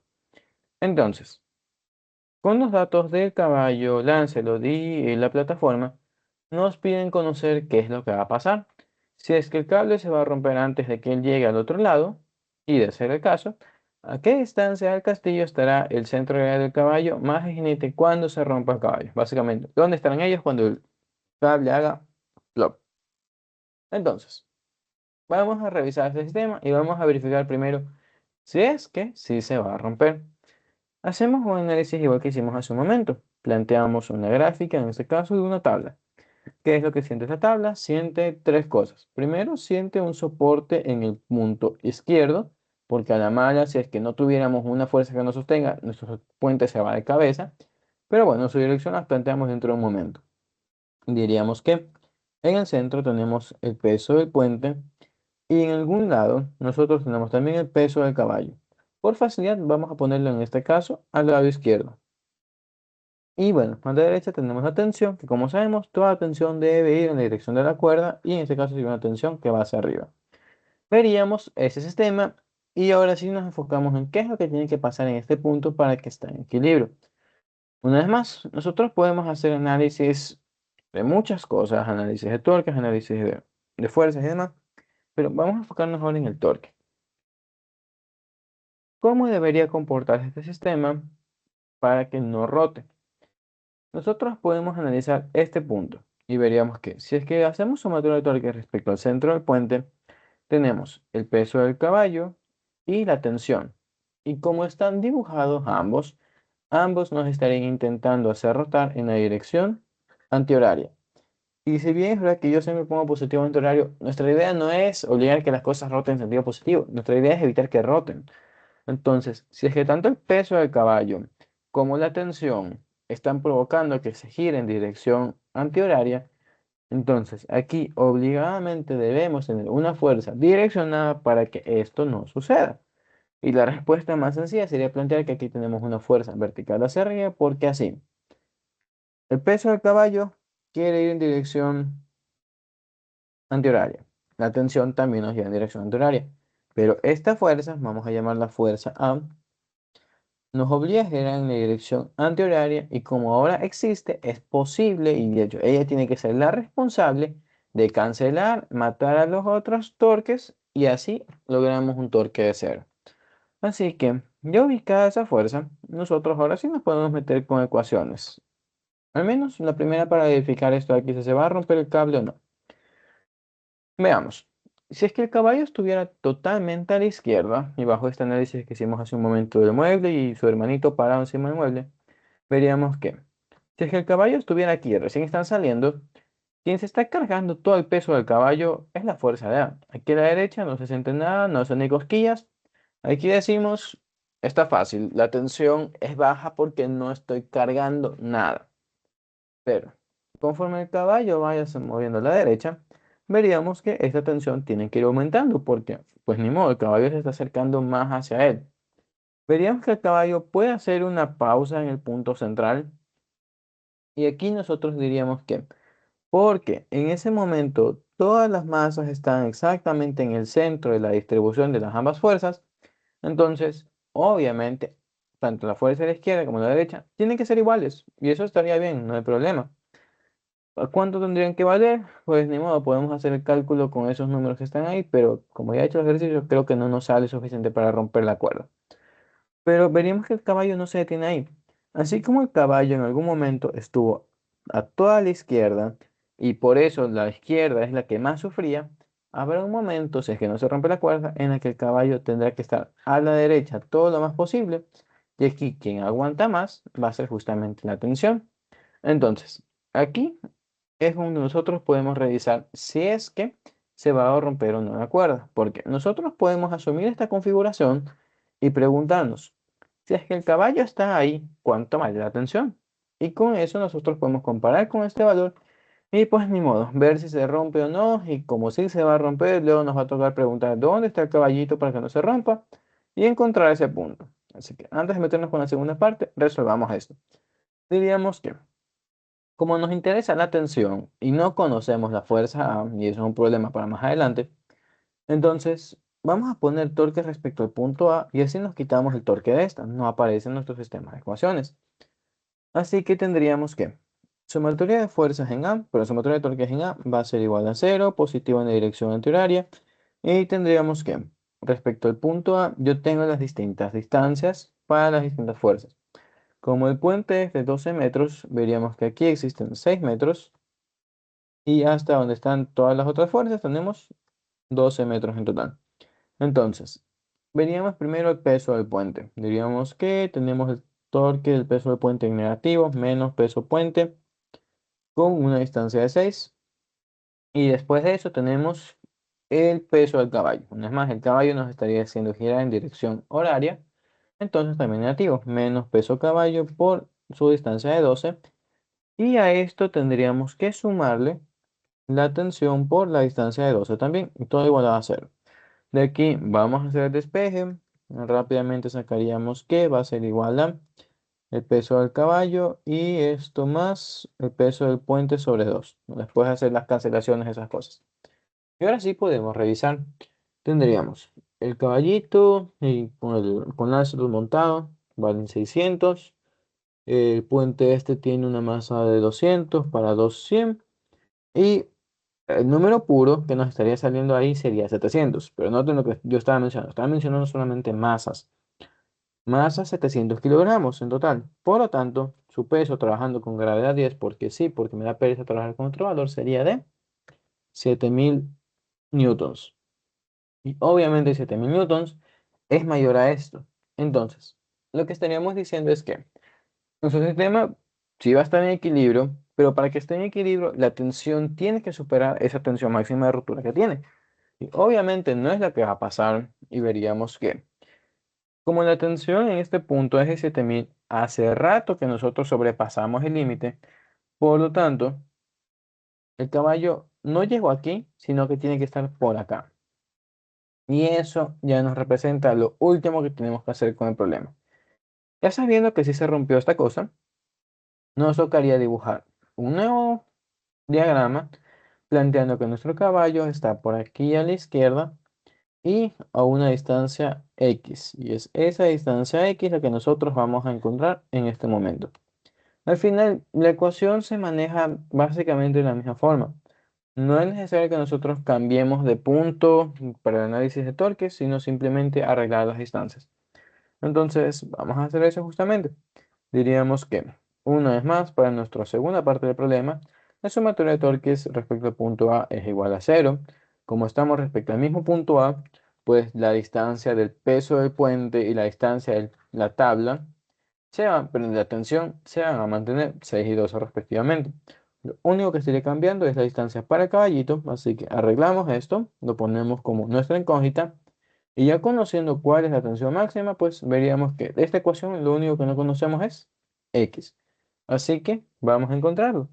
Plantearíamos entonces que, copiando todo, nos quedaría que ese se va a la izquierda, se borra esto, ya está, perdón, ya está. Ahí está despejada esa cosa. Y finalmente diríamos que La distancia X no es nada más que esta operación dividida para el peso del caballito. Y ahora sí, simplemente trabajar los datos. Entonces, vamos a dejarlo ahí arriba. Y ahora sí, se pueden ver los números. Tenemos otra vez el peso del puente, que sería su masa de 200 y por gravedad 10. Tenemos la distancia de 6. Luego tenemos la tensión esa de 5.800 newtons por la distancia de 12. Y todo dividido por el peso del caballo, que sería de 6.000 newtons. Y veríamos que eso nos estaría botando una distancia de 9.6 metros. Y veríamos que justamente es lo que nosotros sabíamos que iba a pasar. Sí o sí tenía que romperse antes de llegar a los 12 metros. La distancia, vemos que está aquí, está bien, estamos a la derecha de 6 y a la izquierda de 12. Entonces el dibujo está bien planteado. Algo más que se podría hacer es hacer un gráfico de este sistema, de estas ecuaciones, y lo que veríamos es que, así como está aquí planteado, es una ecuación lineal. Y lo que podríamos ver en función de x es que nuestra tensión, vamos a hacerlo aquí, tensión versus x, iba a ser algo como esto. Veríamos que no tenemos una tensión de 0 cuando x es igual a 0, porque cuando el caballo está recién saliendo de la puerta, la tensión está cargando la mitad del peso del puente. Entonces, ese es este desplazamiento vertical que tenemos aquí. Y el resto está aumentando porque, como ya dijimos, mientras el caballo vaya avanzando y se vaya acercando a la tensión, pues ni modo. Va a ir aumentando esto y pues aumentaría hasta lo que hemos encontrado. Una distancia de 9.6 metros, donde alcanzaría su tensión máxima y se rompe. Y en fin, hemos resuelto este ejercicio. Y bueno, tenemos otros más para resolver, pero ya me estaré quedando muy corto de tiempo para trabajar la especial. Así que, ni modo, eso lo vamos a dejar. Les sugiero altamente que resuelvan esto de aquí. Es bastante bonito. Y una de las aplicaciones que le van a encontrar a este problema es a descargar los tanques de gas de un carro. Sabemos que los tanques de gas son pesados. Y a la mala, muchas veces nos toca ir a comprar los tanques de gas en carro, no a pie, idealmente. Y sabemos que existen dos tipos de carros, ¿no? Los carros que tienen la puerta trasera que se abre totalmente hacia arriba y los tipos sedán, que son estos que tienen como que la cajuelita esta pequeña y aquí está el carro y demás. Entonces, ¿por qué menciono esto? Algunos de ustedes ya se han subido a mi carro cuando los he recogido haciendo dedo para botarlos en garita, pero bueno, sabrán que no manejo de estos, pero antes sí, los primeros carros de mis padres. Total, estos carros tienen justamente como que un cajón, tienen una caída. Y sacar un tanque de gas de esos pesa, pero su vida se vuelve más fácil cuando aplican física. Entonces vamos a ver. Esto de aquí es exactamente este mismo sistema. Tenemos un disco, un cilindro, y queremos sacarlo. Y la pregunta es, ¿en dónde nosotros deberíamos agarrar la rueda o el tanque de gas para sacarlo con la menor fuerza posible? A breves rasgos y en resumen, es lo que deberían encontrar. Es el punto de aquí arriba. Y al final de cuentas es porque si comparamos los dos radios para el vector de torque, veríamos que este radio es más grande. Y como el radio es más grande, implica que mi torque va a ser más grande para la misma fuerza que esté aplicando. Lo que también se puede tratar como que si mi radio es más grande, no necesito meterle tanta fuerza para hacer que yo supere esta barrera. Entonces, a la siguiente que estén sacando un tanque de gas, en lugar de jalarlo del medio, jálenlo de los extremos y ahí lo pueden sacar más fácilmente. Pero bueno, suficiente con eso. Reitero, háganlo, pueden revisarlo. Es bonito, les va a salir una comparación. Y ahora sí, elasticidad. Entonces, vamos a hacer un resumen bastante rápido de eso. Para este tema de elasticidad, nosotros nos vamos a encontrar muy pocas ecuaciones, pero que más nos interesa analizar los distintos fenómenos que aparecen. Nosotros sabemos que muchas de las cosas que nos rodean se pueden comprimir y se pueden estirar, ¿no? Como ligas, plastilina, papel, metal, resortes, entre muchas otras cosas. Habrán notado que comprimirlas o estirarlas no siempre es fácil y es algo que de cierta forma se entiende como obvio cuando comparamos qué tan fácil es comprimir papel a comparación de comprimir metal. Y decimos, obviamente es más fácil el papel que metal porque es metal. Pero ese es un razonamiento redundante. Estamos diciendo que el metal es más fuerte porque es metal. No tiene sentido de responderlo de esa forma. Y ahí es donde nos toca sí o sí meternos con propiedades de los materiales. Que, bueno, no sé si Majo está aquí metida. Para el resto, esta es la base de nuestra bella carrera de materiales. Entonces, vamos a hablar de esto. Nosotros aquí tenemos dos figuras que son bastante similares, sus aplicaciones son básicamente las mismas, compresión y tensión o estiramiento. Vemos que nos presentan algunas ecuaciones aquí debajo, así que vamos a analizarlas. El esfuerzo, nosotros lo representamos con esta letra, se llama sigma minúscula, pero bueno, no me interesa eso. ¿Qué representa esto? Representa el esfuerzo. Y como pueden ver, el esfuerzo de tensión o de compresión es igual a una fuerza sobre un área. Pero noten que nosotros tenemos aquí un pequeño símbolo, un símbolo que implica perpendicularidad. Y es porque cuando hablamos de compresión o tensión, lo que estamos diciendo es que metemos una fuerza a un objeto, pero lo hacemos completamente para aplastarlo, completamente para estirarlo. Y para que sea completamente estiramiento, completamente compresión, tenemos que, al aplicar la fuerza sobre un área, el vector de fuerza tiene que sí o sí formar 90 grados con ese área. Ahora, muchas veces esto va a ser mentira porque nosotros podemos meter la fuerza ligeramente inclinada, pero igual que el análisis que hicimos hace un momento sobre torques, lo que me importa no es realmente si mi fuerza está inclinada o no. Lo que me interesa para generar compresión o tensión o estiramiento es de la fuerza que yo esté aplicando, cuál es su componente perpendicular al área. Y veríamos que esto nos deja abierta una parte, porque está bien, yo puedo tener una fuerza y puedo analizar la componente perpendicular, pero ¿y dónde queda la otra? No la puedo dejar en el aire. Y es porque la fuerza que es paralela al área genera otra cosa. Y esa otra cosa es corte. Y ya lo vamos a ver dentro de un momento. Lo importante aquí es empezar a analizar esos términos. Veríamos que, ya, esta es la definición de esfuerzo. Aquí nos hablan de deformaciones, donde la deformación nosotros la podemos representar con la letra epsilon y es igual a delta L sobre L sub 0. A breves rasgos se ve como una ecuación inocente, es muy inocente, pero lo que este numerito nos representa es qué tanto están cambiando las cosas respecto a la posición inicial que nosotros teníamos, ¿no? Respecto a un valor inicial. Nosotros ya hablamos un poco sobre esto en la clase esta de laboratorio, donde yo les comentaba. Cuando nosotros trabajamos con porcentajes, tenemos una noción independientemente de la cantidad que era, ¿no? Les hice el ejemplo. Yo perdí la mitad de mi dinero. Ustedes no saben cuánto tenía, pero entienden que perder la mitad obviamente es mucho. Perder un 50% de algo es mucho. Y aquí estamos trabajando básicamente con el mismo lenguaje. Esta deformación generalmente se presenta como porcentajes porque nos facilita la vida. Ya les voy a comentar un poco de eso. Pero al final es eso, es una división entre qué tantos cambios estamos provocando dividido para lo que teníamos inicialmente. Algo importante entender aquí, y es algo así mismo que se evalúa, es que nuestros cambios pueden ser o cambios que aumentan la longitud de nuestros objetos o cambios que reducen la longitud de los objetos. Por lo tanto, esta deformación va a tener dos posibles signos dependiendo de, obviamente, sus problemas, más y menos. Y algo que no sé si, no han, bueno, si lo han notado, es que estamos definiendo estas dos cantidades, están obviamente ambas dentro del mismo tema, pero eso implica que debe haber una relación entre estas dos, y la hay. Y es que el esfuerzo es igual a el módulo de Young o módulo elástico por la deformación. Ya les voy a explicar un poco de esto, pero lo que quiero que se hagan la idea es lo siguiente. Cuando nosotros sufrimos para estirar o comprimir algo, dependemos de dos factores. Vamos a poner aquí.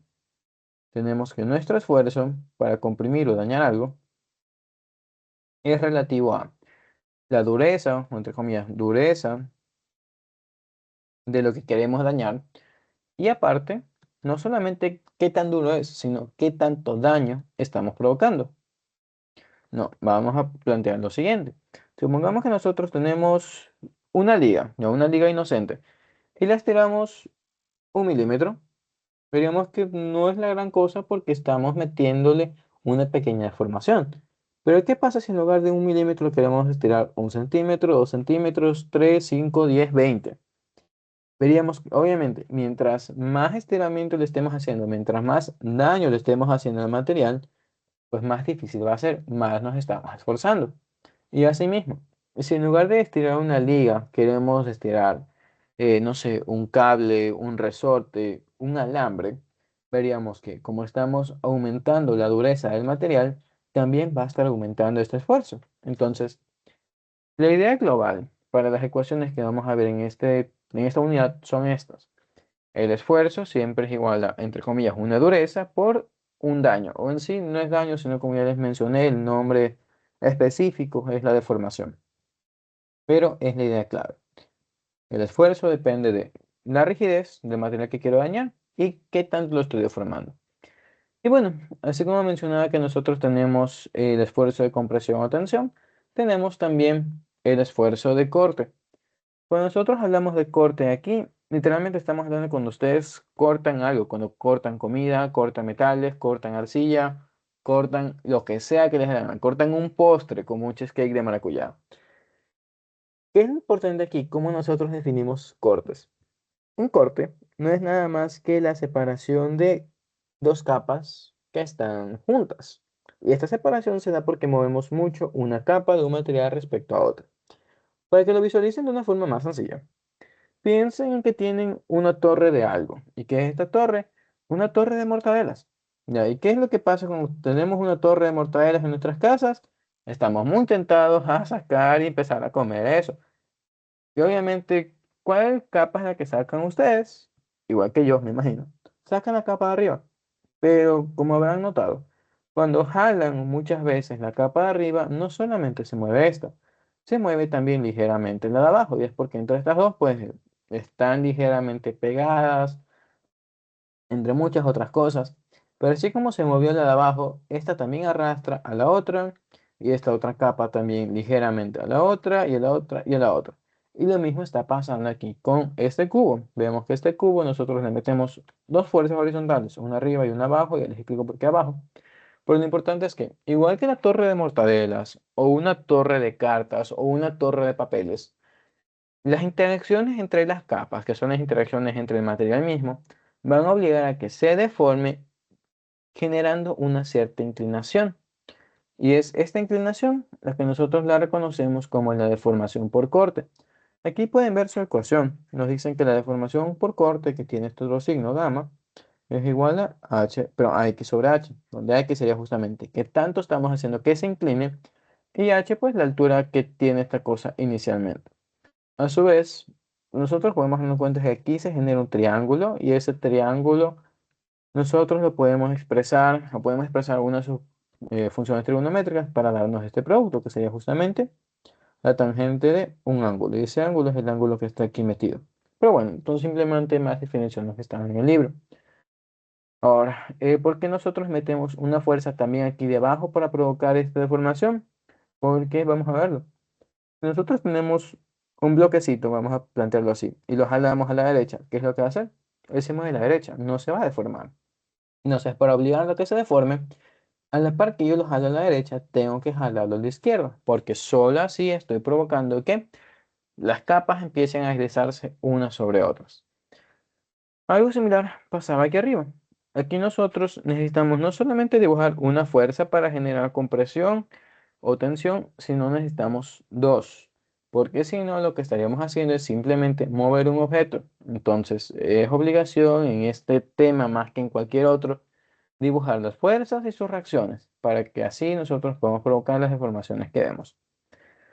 Una vez más, vemos que nos hablan de un esfuerzo. Aquí el esfuerzo creo que también se plantea con la misma T de torque o el tau del símbolo. No es relevante el símbolo, la verdad. Lo que nos importa es la relación entre todas las cantidades. Tendríamos entonces que el esfuerzo de corte es igual a una constante por la deformación. Una vez más, la misma estructura de su momento. Esfuerzo es igual a dureza por deformación.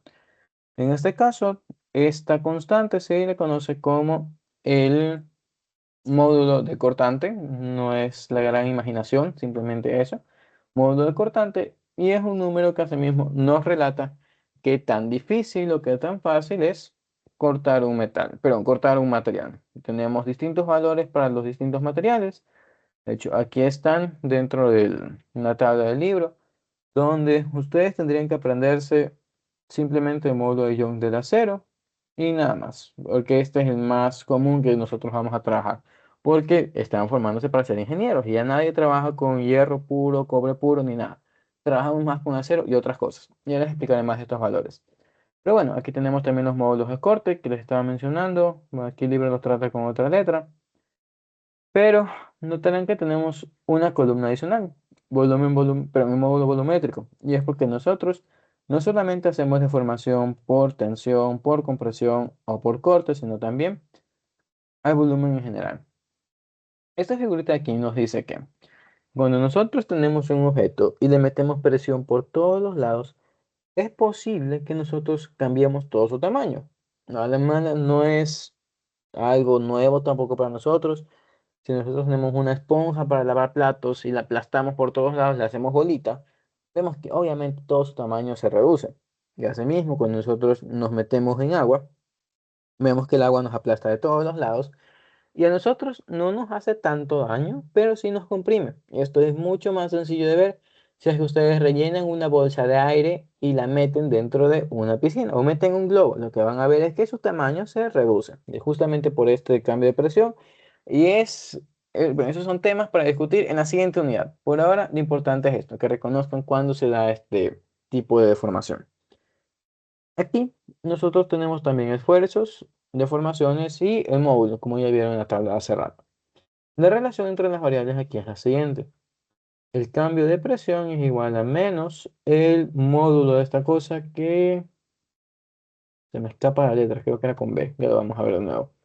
Ya, el módulo de volumen nada más, y esto por la deformación volumétrica, que sería simplemente delta V sobre V sub 0.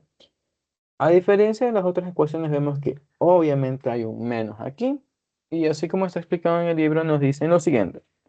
Vamos a pensar en una bolita hecha de resortes, ¿ya? Y vamos a preguntarnos, si es que yo quiero comprimir a la bolita de resortes, ¿qué le debo hacer? Veríamos que, como yo estoy haciendo que se comprima, el cambio volumétrico es negativo, estoy reduciendo su tamaño. Y para yo hacer que se reduzca el tamaño de esa bolita de resortes, ¿qué fuerzas son las que hice? O mejor dicho, no solamente las fuerzas, sino cómo cambian las fuerzas que está sintiendo esa bolita. Vamos a dibujarlas por aquí. Aquí la bolita de resortes está normal, nadie le está haciendo nada. Diríamos que tiene una fuerza de cero, nadie la toca. Y si de la nada, para yo comprimirla y reducir su tamaño, tengo que aplastarla. ¿Qué es lo que le pasa a esto? ¿Qué sucede con la cantidad de fuerza que ella siente? ¿Cómo está cambiando? Veríamos que si antes no sentía nada y ahora está sintiendo algo, está sintiendo presión, es porque esta cosa está aumentando. Tenemos que este cambio es positivo. Y veríamos que la única forma de relacionar un valor positivo con uno negativo es si es que a uno de estos dos le cambiamos el signo. Y por eso está este menos aquí, porque este menos nos permite relacionar correctamente el un cambio con el otro cambio. Y de aquí lo opuesto también es verdad. Supongamos que tenemos la bolita de resortes, justo eso, comprimida. Y nosotros queremos ahora dejar que se expanda. Veríamos que si dejamos que se expanda, implica que su cambio volumétrico es positivo. Y para yo hacer que la bolita se expande y dejar que su volumen aumente, la presión la tengo que disminuir. Ya no tengo que aplastarla tanto si quiero que se abra. Así que el cambio que le estaremos metiendo es un cambio negativo. Y una vez más, para que los signos sean coherentes, es que este menos está aquí metido. Lo importante aquí otra vez es que desarrollen esta noción, estas ideas. Si es que quiero que algo se expanda, debo reducir su presión. Si es que quiero que algo se comprima, tengo que presionarlo más. Bueno, a breves rasgos, estas serían las tres grandes cosas que se ven dentro de este capítulo. Ya, obviamente, lo demás son definiciones, un poco más de teoría, por ahí un glosario que les voy a mostrar. Pero estas son las bases que luego van a cimentarse para que ustedes trabajen cosas como esta, los que están en civil, por ejemplo. Bueno, y también mecánica. Hay muchos objetos que por sus geometrías y sus aplicaciones no solamente sienten un tipo de fuerza, sienten dos. Por ejemplo, aquí tenemos una viga que tienen compresión y tensión. Aquí, por ejemplo, tenemos las gráficas de una columna de un edificio cualquiera que dependiendo de la fuerza y cómo esté su geometría distribuida, podemos hacer que las columnas o las bases de este edificio se doblan, se partan, se hagan pedazos y luego se viene la demanda porque no hicieron bien su trabajo como ingenieros. Pero bueno, todo esto se basa en lo que estamos viendo por acá. Ahora, si les sirve de consuelo, lo que más van a trabajar es eso de aquí, porque nosotros trabajamos más con cosas que simplemente se estiran o se comprimen. El corte es algo que también vagamente se evalúa. Deformación volumétrica es lo que menos se evalúa, pero bueno, también tienen que revisarlo porque se los van a evaluar de alguna forma. Pero reitero, su mayor preocupación debe ser esta. Pero una vez más, y como ya les mostré, la estructura es exactamente la misma para todas. Simplemente lo que tienen que hacer es, para volumen, no olvidarse del signo menos y, bueno, el orden de las ecuaciones. No, una vez más, esfuerzo es igual a dureza por deformación. Y ya eso nos lleva a el glosario que les mencionaba. Aquí se manejan un poco de términos donde los principales serían estos. El módulo de elasticidad o el módulo de Young representa la pendiente de una zona elástica. Esto está asociado a una gráfica y eso les voy a mostrar. Pero este módulo de elasticidad o módulo de Young, como les mencionaba, es la dureza o rigidez que nosotros tenemos para deformar un material. Es esa Y que les mostré hace rato. De ahí la fractura, como ya conocemos cuando cualquier cosa se rompe, es un punto asimismo dentro de una gráfica donde esta termina, porque ya no hay más datos que sacar. Si es que algo se rompió, pues ni modo, se rompió y no puedo hacer más análisis. Luego tenemos límites y más definiciones. Y para eso vamos a revisar la gráfica. Esta gráfica todavía es una gráfica típica, luego la estaremos viendo con más detalle, pero aquí tiene sentido estas definiciones. El límite de proporcionalidad representa un punto donde la parte lineal termina, y es esta parte de aquí. Ya veremos qué representan estas letras y las demás cosas. Pero lo importante es que vemos que solo aquí tenemos un comportamiento lineal. El resto es un comportamiento todo feo, todo aleatorio. Así que eso, límite proporcional implica el punto donde la parte lineal termina. Listo con eso. Límite elástico. El límite elástico es este punto en una gráfica donde nuestros materiales exhiben propiedades elásticas. Vamos a pensar en algo sencillo. Cuando ustedes tienen una funda del Supermaxi, Comisariato, Tutti, lo que sea, Tutti no las fundas, ustedes saben que la pueden estirar, pero como habrán notado, antes de que una funda esta se rompa, empieza a hacerse más delgada, se pone fea, genera arrugas, se pone blanca, genera estrías, se deforma bastante. Entonces, todos esos daños que estamos viendo que se le provocan son daños permanentes. Pero antes de los daños permanentes, nosotros tenemos daños que son recuperables, daños elásticos. Y pueden revisarlo justamente con una liga. Si ustedes cogen una liga, podrán ver que pueden estirarla y mientras el estiramiento no sea exagerado, su liga va a volver a su forma original. No se va a romper, no se van a generar estas estrías, blanqueamientos ni nada de lo que estaba hablando. Entonces, el límite elástico me muestra justamente en dónde sucede esto. Si es que yo me voy a la derecha del límite elástico, yo ya estoy induciendo daños permanentes y ni modo, las cosas ya van a quedar con cicatrices que no vamos a poder quitarle a los materiales. Y van a notar, mira, este idiota de aquí excedió la capacidad máxima de este material, se dañó por eso. Pero eso, es porque ya no fuimos el límite elástico. Entonces, bueno, eso explicado. Y de aquí hacemos un poco de lenguaje de materiales. Y esto se los muestro porque hay uno de los profesores con los que trabajé cuando estuve como técnico docente en esos 3 semestres. Él sí les tomaba un glosario y se los tomaba dentro de las pruebas de lectura. Entonces, por eso, con más razón, no enseño. Así que vamos a revisar. Dúctil. ¿Qué es un material dúctil? Un material que se puede formar mucho antes de romperse. Como por ejemplo justamente el plástico, las fundas, el caucho. El metal también, aunque no parezca, se puede estirar bastante antes de romperse, pero pero tenemos también su contraparte. Así como hay materiales que se pueden deformar mucho antes de romperse, hay materiales frágiles. Estos materiales que tienen poca deformación, pero aparentan ser rígidos y fuertes. Un ejemplo, el vaso de la licuadora, el típico meme. Nosotros sabemos que romper el vaso de la licuadora es muy malo y más allá de los problemas que nos traerá en casa veríamos que nosotros no sabemos que se va a romper hasta que se rompe. No, a veces se cae y vemos que sobrevive por algún milagro y es porque no llegó a su punto de fractura. Pero nosotros tampoco sabemos que se va a romper porque no tenemos indicadores. Me explico. Si nosotros estiramos una liga, vemos que se va a romper porque vemos todos los daños que se están provocando. Pero para un vaso, vaso de licuadora, foco, cualquier vidrio o cerámica, nosotros no tenemos información, porque justamente esta cosa tiene muy poca información antes de fallar catastróficamente y hacerse pedazos. Entonces, eso es un material frágil. Un material frágil es un material que tiene poca deformación antes de romperse.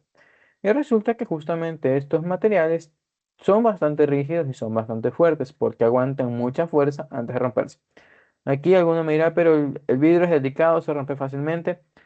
Es relativo a la rapidez con la que se dan estos golpes. Y eso es otra parte y también depende de la geometría y el cómo sea el golpe. Pero a priori es eso. Si es que nosotros sometemos fuerzas lentas, ahí veríamos estas cosas. Propiedades dúctiles, propiedades frágiles. De ahí tenemos otro término que es la resiliencia, que es la capacidad de absorber energía y luego volver a su forma original de un material. No, la mala sería el área bajo esta curva. Hasta que, si es que yo excedo la capacidad máxima que tengo de energía aquí almacenada, me fui. Significa que le metí mucha más energía que el material puede aguantar, así que se rompe. Y de hecho es algo que estoy aplicando dentro de mi tesis. Pero bueno, más allá, pero más de eso al final de la presentación. Tenemos, por último, la dureza, donde la dureza en los materiales representa la capacidad para evitar la penetración. Algo bastante sencillo. Si nosotros tenemos una placa metálica y vamos con una jeringa o una aguja y le intentamos pasar, vemos que obviamente la jeringa no hace nada, no lo deja pasar, tiene bastante dureza relativa entre la una y la otra. Pero, ¿qué pasa si nosotros vamos con esa aguja y nos intentamos clavar a nosotros? Obviamente nos atraviesa, nosotros tenemos poca dureza y la aguja puede penetrar la piel, puede penetrar la carne, venas y demás. Entonces, esa es la dureza, simplemente una comparación de qué puede entrar dentro de qué puede atravesar a qué. Bueno, ya quitándonos eso, eh, hay una pregunta que espero que se hayan hecho, es que ¿de dónde salen estas gráficas feas? No, ¿de dónde aparecen? Estas aparecen de ensayos. No, reitero, ya los materiales, mecánica también, harán sus prácticas en su debido momento. En la universidad tenemos algunas de estas máquinas que son máquinas que estiran o comprimen materiales hasta que se rompen.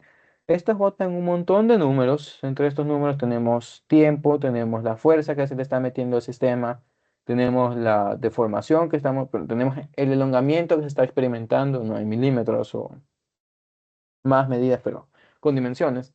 Y de ahí nosotros podemos hacerle manipulaciones a esos datos para generar estas gráficas acá. Al final, notarán que les estoy mencionando que tenemos esfuerzos y deformaciones. Y eso viene por propiedades intrínsecas de los materiales. No, vamos a hacer una comparación sencilla, algo que espero se pueda entender fácilmente. Cuando ustedes ya vayan a la industria, supongamos que van a una empresa de metales, van a IPAC o ANDEC, y tienen que trabajar con algunas varillas de acero. Sabemos que todas las varillas están hechas del mismo acero, pero unas son más grandes que otras, más largas, más cortas. Y su jefe le dice, a ver, ingeniero, ponte a hacer una comparación. ¿Cuál de estas va a aguantar más fuerza? Y explícame por qué. Veríamos que, a grandes rasgos, nosotros decimos, obviamente esta va a aguantar más, por un poco de las ecuaciones que hemos visto. Pero hay un término que estaba metido en esas ecuaciones que era el esfuerzo, pero que era el módulo de Young. Nosotros habíamos dicho que esfuerzo era igual a módulo de Young por deformación. Este numerito de aquí es una constante intrínseca del material. Y esta constante nace justamente porque nosotros sabemos que podemos aplicarle unas fuerzas más grandes a los objetos más grandes.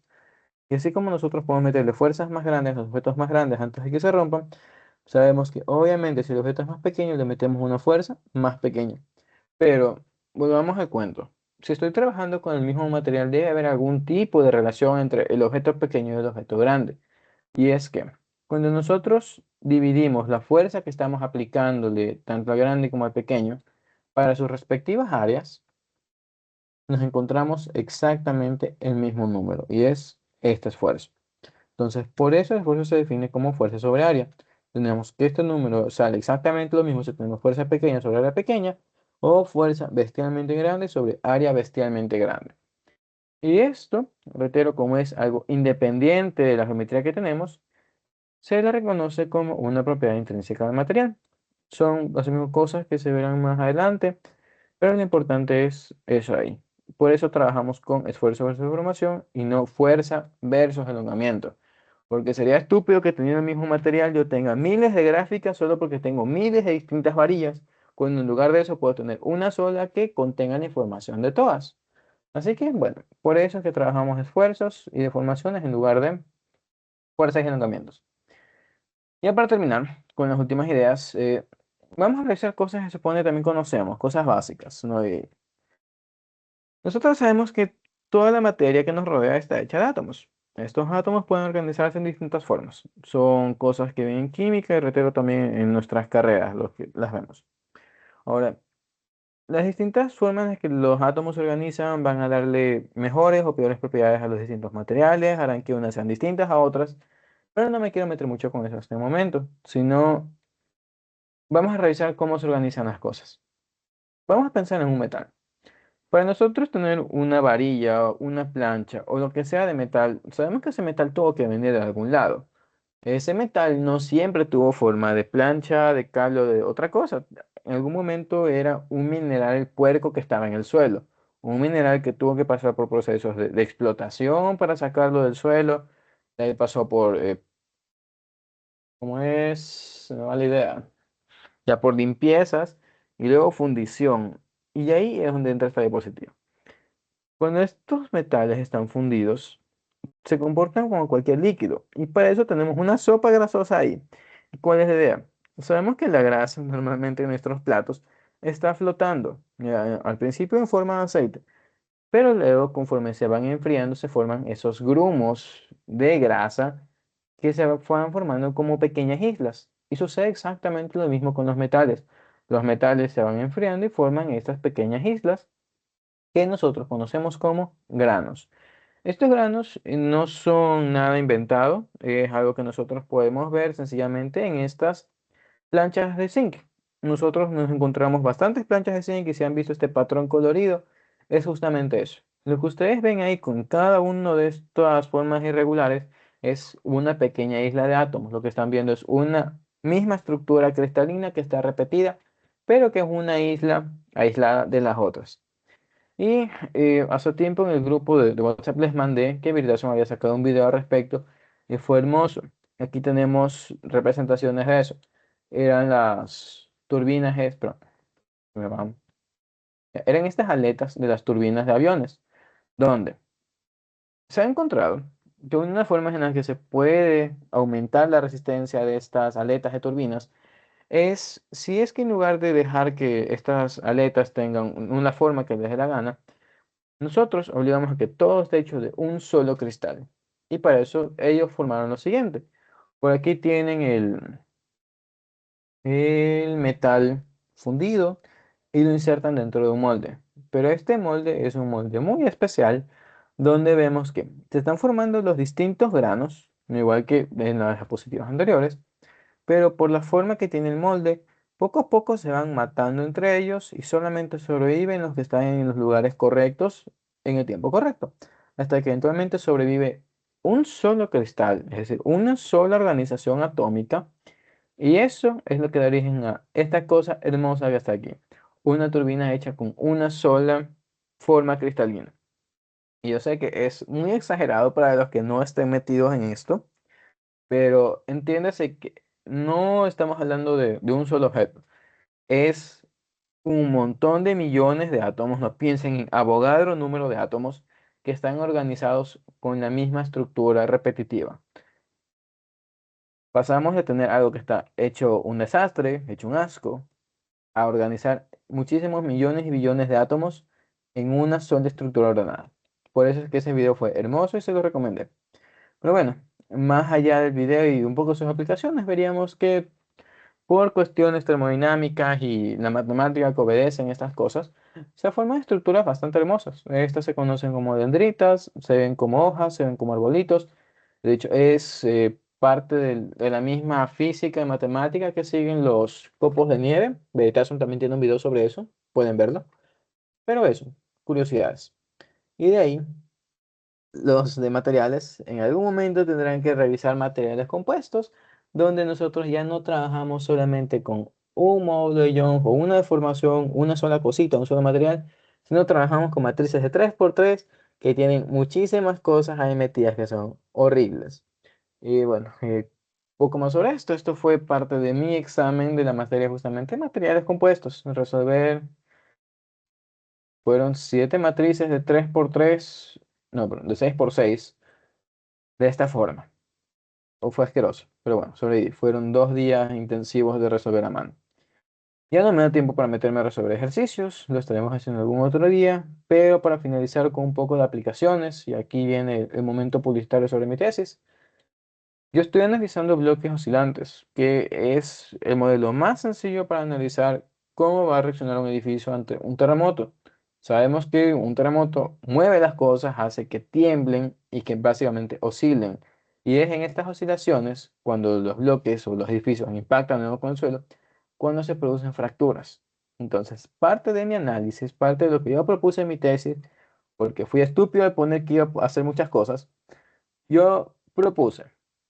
Dentro de lo que se estudia en esta rama, voy a revisar qué tanto puede sobrevivir un edificio antes de romperse. Entonces, aquí en este gráfico lo que nos está mostrando es una aproximación muy idealizada de una función de terremoto, donde decimos que, mira, la fuerza del terremoto sigue una distribución sinusoidal. Tenemos su amplitud, tenemos aquí los términos de frecuencia que aparecen por derivación. Y bueno, reconocen que es una función trigonométrica de toda la vida. Entonces, lo que yo estoy diciendo aquí con esta gráfica y lo que me maté analizando es, ¿qué pasa si es que yo aumento la frecuencia del sismo, pero reduzco la amplitud de ese? No, básicamente tengo muchos más golpes consecutivos y aquí espero que se entienda lo siguiente. Si es que yo le meto muchos más golpes consecutivos al edificio, ¿qué es lo que va a pasar? Obviamente, mientras más rápido le pegue, voy a hacer que este esté disipando o absorbiendo mucha más energía. Y mientras más energía yo le vaya metiendo a ese edificio, eventualmente le meteré más energía a la que pueda aguantar y ahí se rompe. Y eso es lo que nos representan estos colores. Esta escala de colores me dice la cantidad de impactos que yo le puedo meter al edificio antes de que se rompa y se vaya totalmente al piso. Y bueno, algo que sería sencillo de analizar para ustedes también es que si es que yo le pongo una frecuencia baja y una amplitud baja, le estoy metiendo una muy baja fuerza a ese edificio. Entonces, si le meto baja fuerza, obviamente tiene que aguantar más. No va a aguantar mucho más maltrato a comparación de si yo le meto una fuerza más grande y mucho más repetitiva, que es lo que está por aquí arriba. Y bueno, eso es justamente lo que se ve. Amarillo implica que aguanta 100 golpes o más, mientras que zonas más azules implican que aguanta cada vez menos, por lo que estoy diciendo. Es mucha más disipación de energía en mucho menos tiempo y bueno, eso. Todo esto lo hice trabajando con las mismas nociones de lo que les estaba mencionando acá. De hecho, está muy sencillo para mi gusto, pero bueno, es lo que se pudo hacer porque el idiota, reitero, puso que iba a hacer muchas cosas en su tesis que nadie más en el mundo ha hecho en 60 años. Pero eso. Fin de la clase, chicos. Si tienen preguntas, me las hacen saber. Si no, podemos dejarlo por terminado. Y reitero, ejercicios los podremos ver luego, pero son bastante sencillos. Es la misma idea de lo que hicimos hace rato. Seguir la misma ecuación y muchos de estos problemas se mezclan con equilibrio. Así que lo que generalmente tienen que hacer es encontrar las fuerzas a través de equilibrio y una vez tengan las fuerzas, como las tensiones, en este caso para los alambres, aplicar las ecuaciones justamente de elasticidad para encontrar cuánto se deforman, ¿no? Y plantear como esfuerzo es igual a módulo de Young por deformación, entonces deformación es igual a esfuerzo sobre Young y decir que este esfuerzo es fuerza sobre área. ¿Qué fuerza? Ah, la fuerza que yo saqué a través de equilibrio. Y nada más, es bastante sencillo, bastante repetitivo. Y reitero, lo bello de este tema, del hecho de que sea tan simple, es que tiene repercusiones grandes. Se puede aplicar en muchos lados por lo sencillo que es. Así que bueno, no me estoy diciendo nada. Eso sería todo por hoy. Nos vemos algún otro día. Chao, chao.